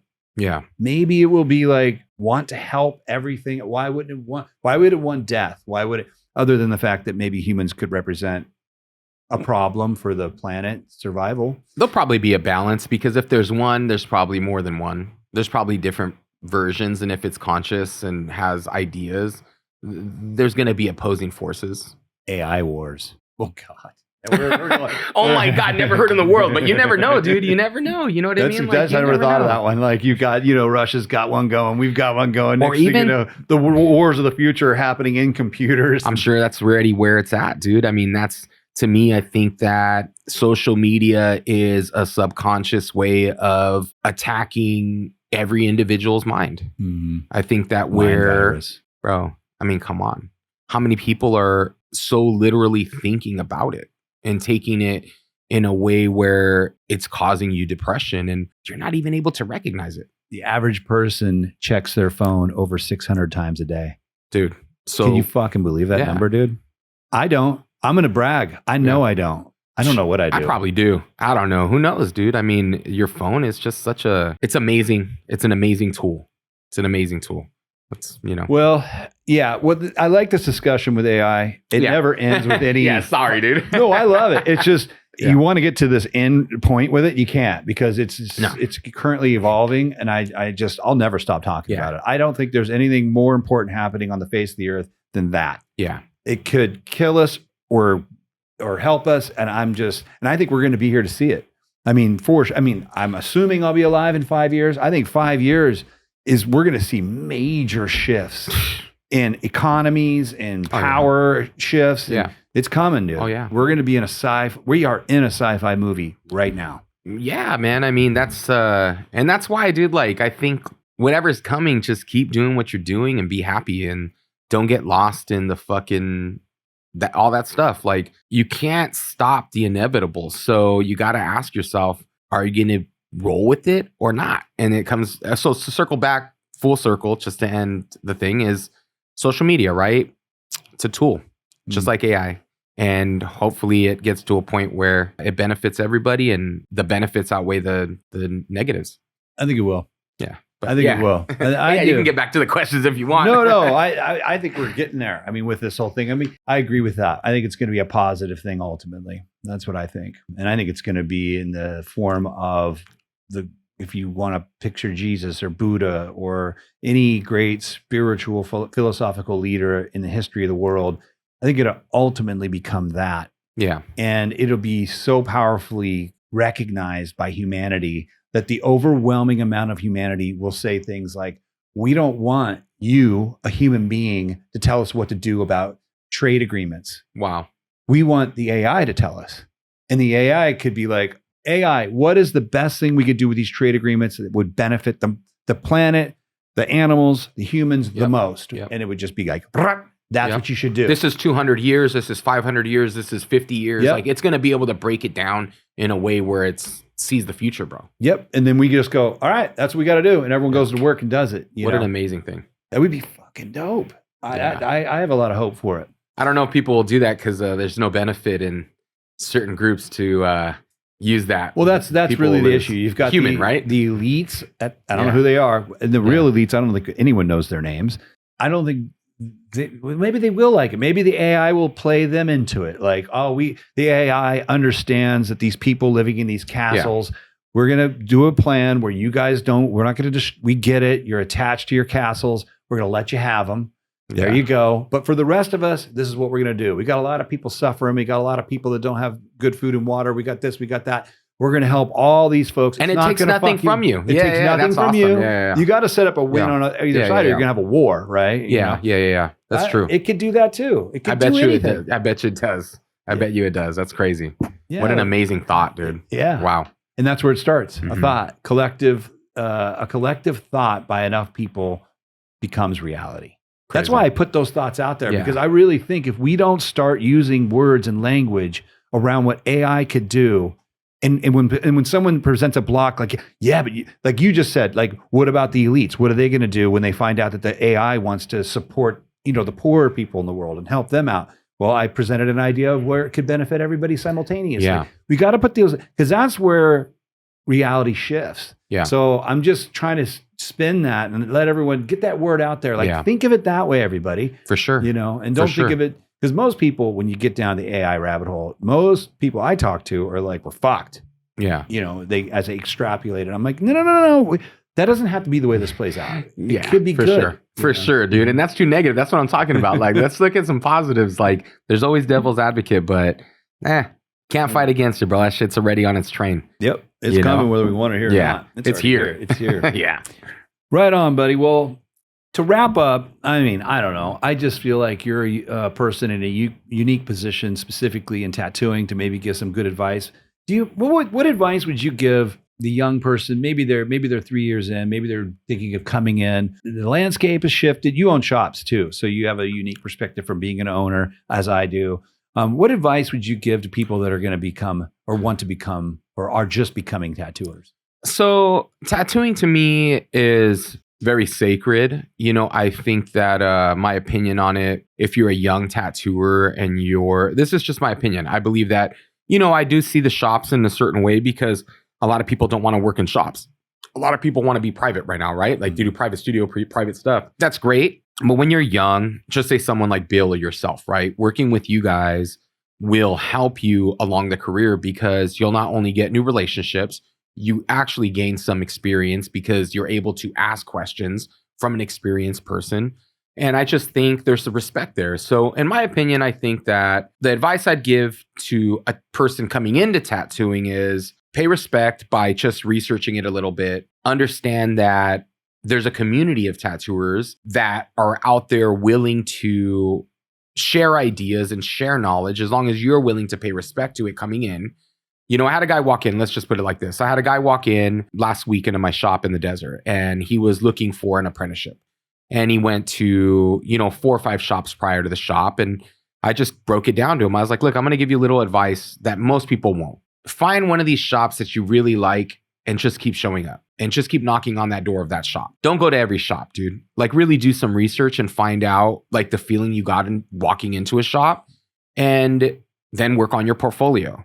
I'm not going to tell you what I was told that, if you didn't get into it 10 years ago, you'll never be a part of it. I go, there's that opportunity. But I will tell you that it's not about just getting an apprenticeship, because I told him the truth. I'm like, you can go on TikTok, you can go on YouTube, and you could probably get enough fundamentals and take a fucking bloodborne pathogens class. I made sure to stress that, because I had asked this guy, did you already tattoo? I was like, you got to be honest. Have you tattooed already? And he was like, yeah. And I'm like, have you taken a bloodborne pathogens class? And he's like, no. I'm all, bro, that's number one. Yeah. I'm all, if you're tattooing your friends and family, you're harming them. This is why you need to go into a shop and talk to somebody. I'm giving you this knowledge for free so you don't fuck people up. Yeah.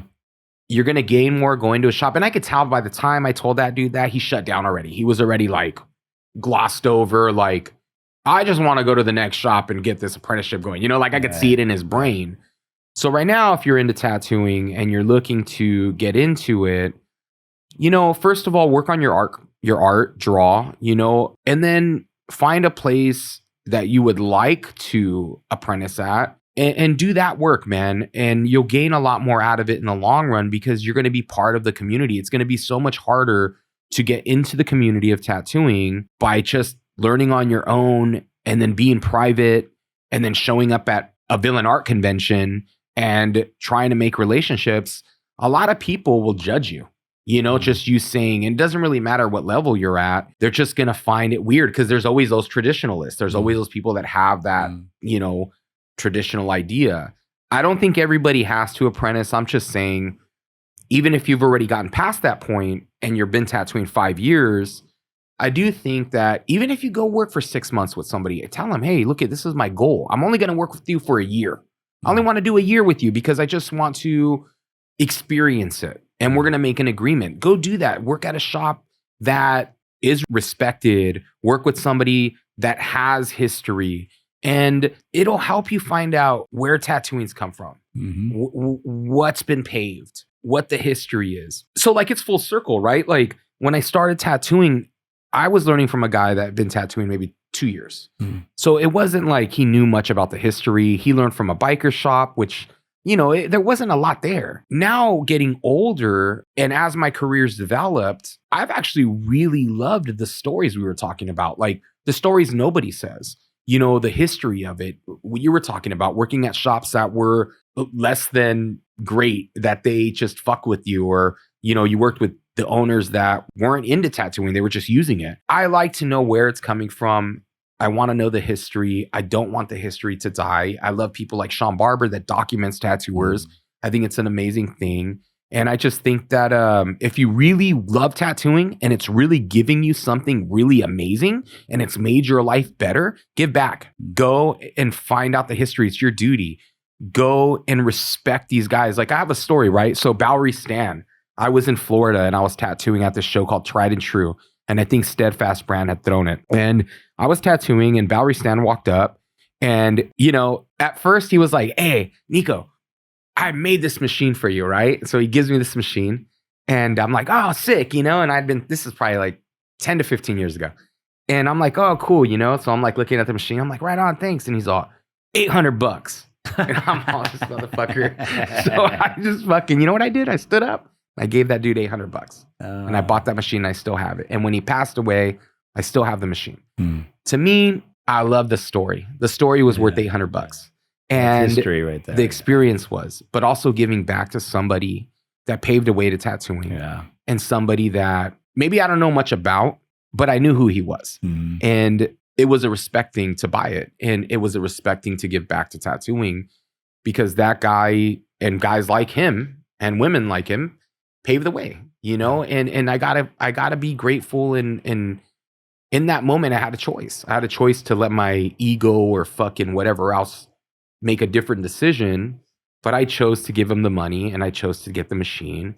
And that was it, dude. You know, it's there in my shop, and I keep it. And, you know, I bought Flash from Jack Rudy maybe a few years back at Golden State. He did some lettering, you know, and it was badass, and I have it still. And, you know, I just tried to make sure, and I liked it, like I wanted it, you know, but also I want to support these guys when I can, you know, and in a way that, and I feel like that's tattooing. I feel like we stand on the shoulders of each other and every generation, and it will never be fully lost. So if you want to be that guy that is embedded in tattooing, but you're working alone in a private studio and you've never worked in a tattoo shop, you're doing yourself a little bit of a disservice, because the relationships and the experiences are more valuable than the money.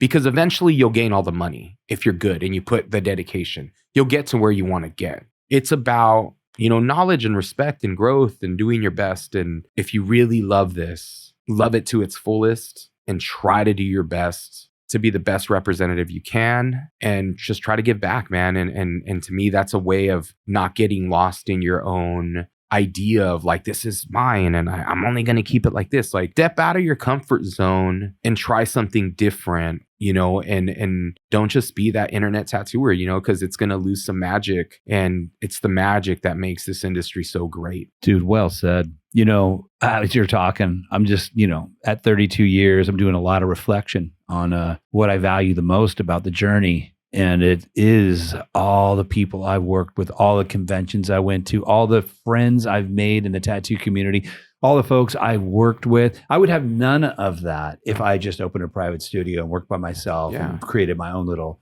bubble. And, you know, there might be a few folks out there that are wired that way, but I do think it would be, you're losing something if you do that. You really are. Yeah. And not to mention I call it osmosis, but, you know, we have an apprentice here right now, and I'm like, look, I'm going to show you how I tattoo, and some of these other folks who work with me are too, but 90% of your growth is going to just from being around high level dudes that are doing it right. Yeah. You're just picking it up unconsciously. Yep. I worked in a solo studio between shops for 2 years, and man, that's why I left. Into that second year, I'm like, oh shit, I'm not growing like I should be. You know, it just slowed me down. I knew if I stayed there, I wasn't going to keep getting better and better and better. And so yeah, I think that's great advice. Yeah. Embed yourself in the tribe. Yeah. You know? Yeah. And I'm not talking about the guys that have done it already. Like, I'm not talking about the guys that are by themselves and do their private studio. Like, I think that's great. You know, like if you've earned that and you've gotten there, I'm talking about the people coming in, like you asked, you know, and these newbies that I see. And, you know, it's cool to do skits on TikTok. It's cool to do skits on Instagram. But to me, what's cooler is to make fucking badass tattoos. Yeah. And so that will never outdo just doing great work. You can make cool videos, cool skits, and even photograph your work right. But showing up and doing tattoos in person with a group of people that actually can see it from a different perspective, trusting them to help you grow, fuck, dude. The value there is incredible. Just like the class yesterday with Bill, I could fucking draw a dragon, bro. Like, if I sat there and draw a dragon, I'm sure I could get it. It ain't gonna be the dragon that somebody like yourself or Bill might think like, that's cool.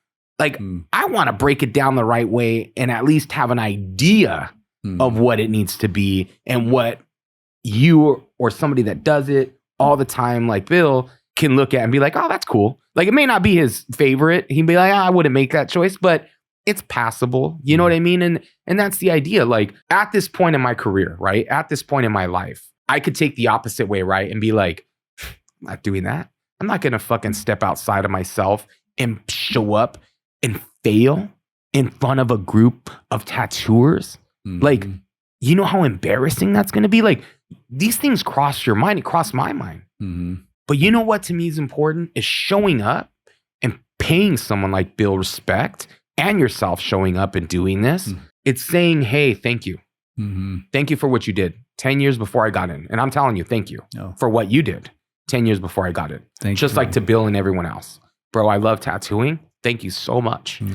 It's the greatest thing I've ever done. I'm going to do my best to be the best representative I can be. And it's not just for what I do. It's because I fucking love it. And it's for us to get to a point to where we're respected on a level like a chef or anyone else that does a craft that has impacted millions of people's lives. This is the point. And if I have the opportunity, even if it's the next person that does it, I'm going to push as hard as I can. And I'm going to have some self-discipline to hopefully not fuck this up. That's the goal.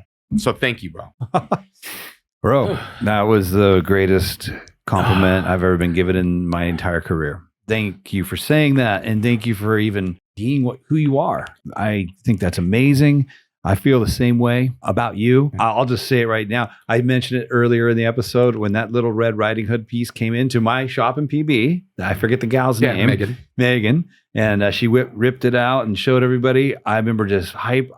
It broke a paradigm. I'm like, oh, I just knew after that, that's possible. And then I just went off and did my version of that. So it goes back and forth with us on that issue. And thank you for that. And you've done that for so many. But you're right. There is, I believe, and you believe, there should be some respect given to that. And if you really love tattooing, you would just naturally want to be a part of the community that you're climbing on board a ride that was already built for you by these folks. And that's beautiful advice. That's some deep advice, man. What's crazy is, I know you're probably wrapping this up, but with a great example to me is Sean Barber. Like Sean Barber has started doing 1 day a week with Mark Mahoney at the New Shamrock. Oh, I didn't know that. Yeah. And to me, it's so beautiful because Sean loves tattooing so much and you see it. And he just loves hanging out with those dudes. Like I see it from afar and I'm like, Sean's such a good dude and he loves tattooing so much and he loves the stories. Like I see him picking every ounce of Mark's brain the way he did with Lyle Tuttle and other people. And I respect it so much. So if people don't know who Sean is, they should research him because he's an example of what I think people should be like in tattooing and how he sees it in his view. Because I don't even see it the way he sees it.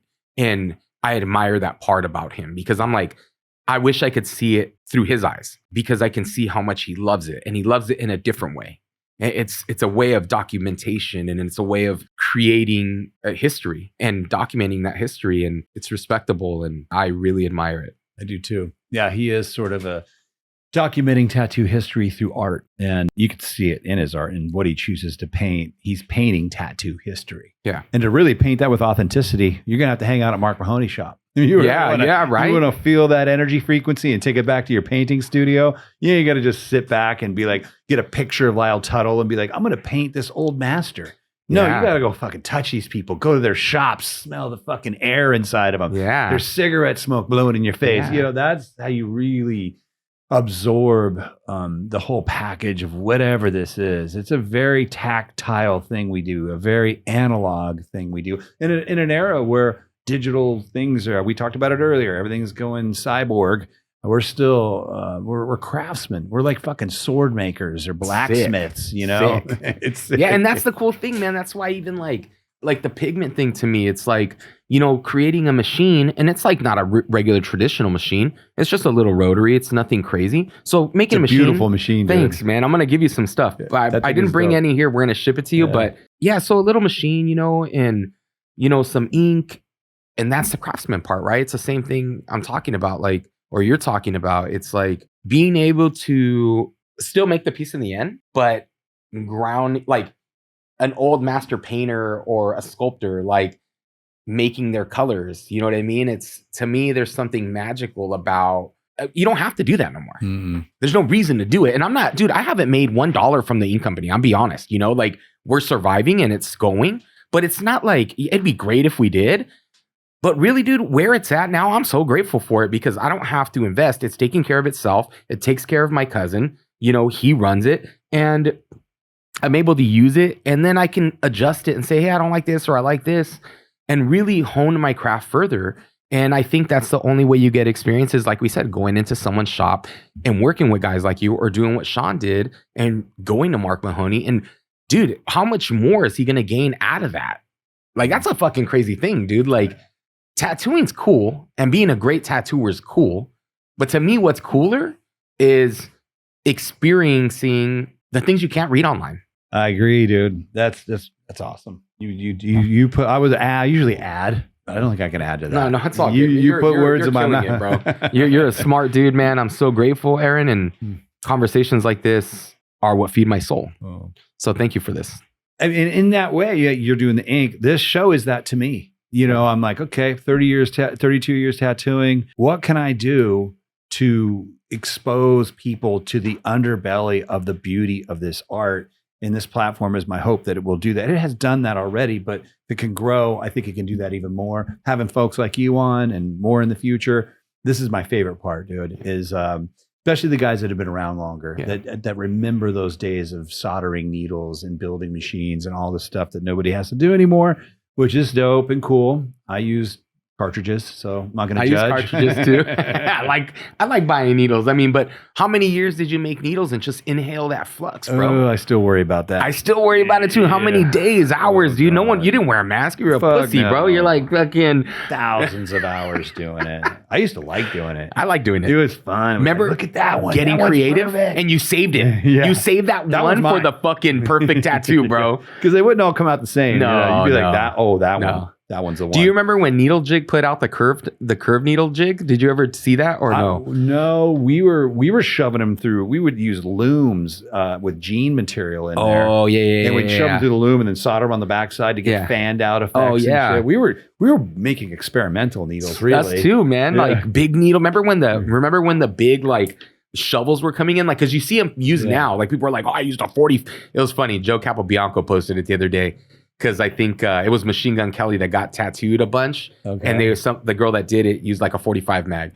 And Joe reposted like, not a 45 mag, oh my gosh. But because we remember that time when we were using shovels and people were experimenting with that back in the day. And now people are starting to see it again because most tattooers only have had the experience of cartridges. Yep. So 27s were the max.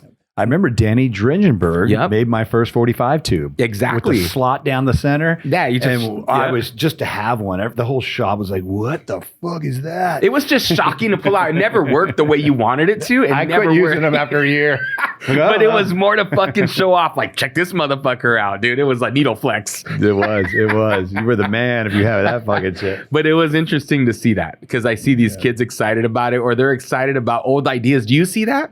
Like things that you've seen come around in tattooing and then it kind of pops off in a different way now. And you're like, I remember that happening. Big mags. That's a big one right now. Right? Now they're making, I don't have any cartridges that are like 150. They're fucking gigantic. Dude, but have you tried to use one? They're horrible. I didn't get one because I figured they would be. Dude, they're fucking horrible. One of the guys I work with had one and I was cleaning the needle off and the whole fucking thing came off and then the needle was hanging there. And to put it back in, I bent the needle and I was like, dude, because they're like 3D printed. And then they look like they're super glued. Like weird where like it was weird, bro. Like I was like, they haven't perfected it yet with the cartridges. They'll probably get there. Yeah. Eventually. Yeah. Well, buddy, I want to say thank you from the bottom of my heart for being who you are, for inspiring so many people. You could easily, with all that you got going on and the TV shows and your shops and your products, you could easily just go off and ignore this industry and just shovel in what money remains to you and check out and just do you. And to see you going to Bill's class, coming to this show today, saying the words you said, man, I knew I would like you. I know enough of you. I've met you briefly a few times and everyone speaks highly of you, but this took it to a new level. I think you're what this industry needs more of. And I'm glad you're putting that message out there, dude, because there is a lot of new folks coming in, rapid pace. And I think that message needs to get out there more. You know, they're missing something if they don't understand that history, that value of the people who started it. You don't have to sit there and make your whole life about, the old timers, but just acknowledge it, try to give back. This is a beautiful art form, a beautiful craft. And if we all love it, it'll be here for us for years to come. So I love it, dude. Thank you so much. And before we close out, where can people find you? Real simply. Yeah. So, I mean, just Black Anchor in Hollywood, California, and Black Anchor in Hesperia. That's where I tattoo. I still travel, still do conventions sometimes, you know. And just to be fair, you still take new clients. Everyone listening, Yeah. It takes new clients. Yeah, I mean, dude, like I think what happens at a certain level of tattooing is people think you're so busy that you're never going to get in. Oh, it happens to me. Yeah. I get people in here and I'm like, oh, I couldn't get in with you. I'm like, yeah, you can. So I'm going to put this out there, and I think this is important. I think any tattooer that's on the level of like this place where everyone would assume they're super busy, don't assume that. Like if you want to get tattooed by somebody, and I'm not even talking about myself, I'm talking about these great, like just say someone like Paul Booth or Guy Atchison or any of these people yourself, you know, a lot of these guys, or even people that you might not know who they are, like, or Philip Lewis, someone like this, like someone you think like, oh, they'll never have time. Like reach out and try to get tattooed by people like that, because those people do still need clients, and you might have the idea that they'll take over others, and just try. So the same for me, like I'm always open to taking appointments. I always thought the books closed thing was kind of strange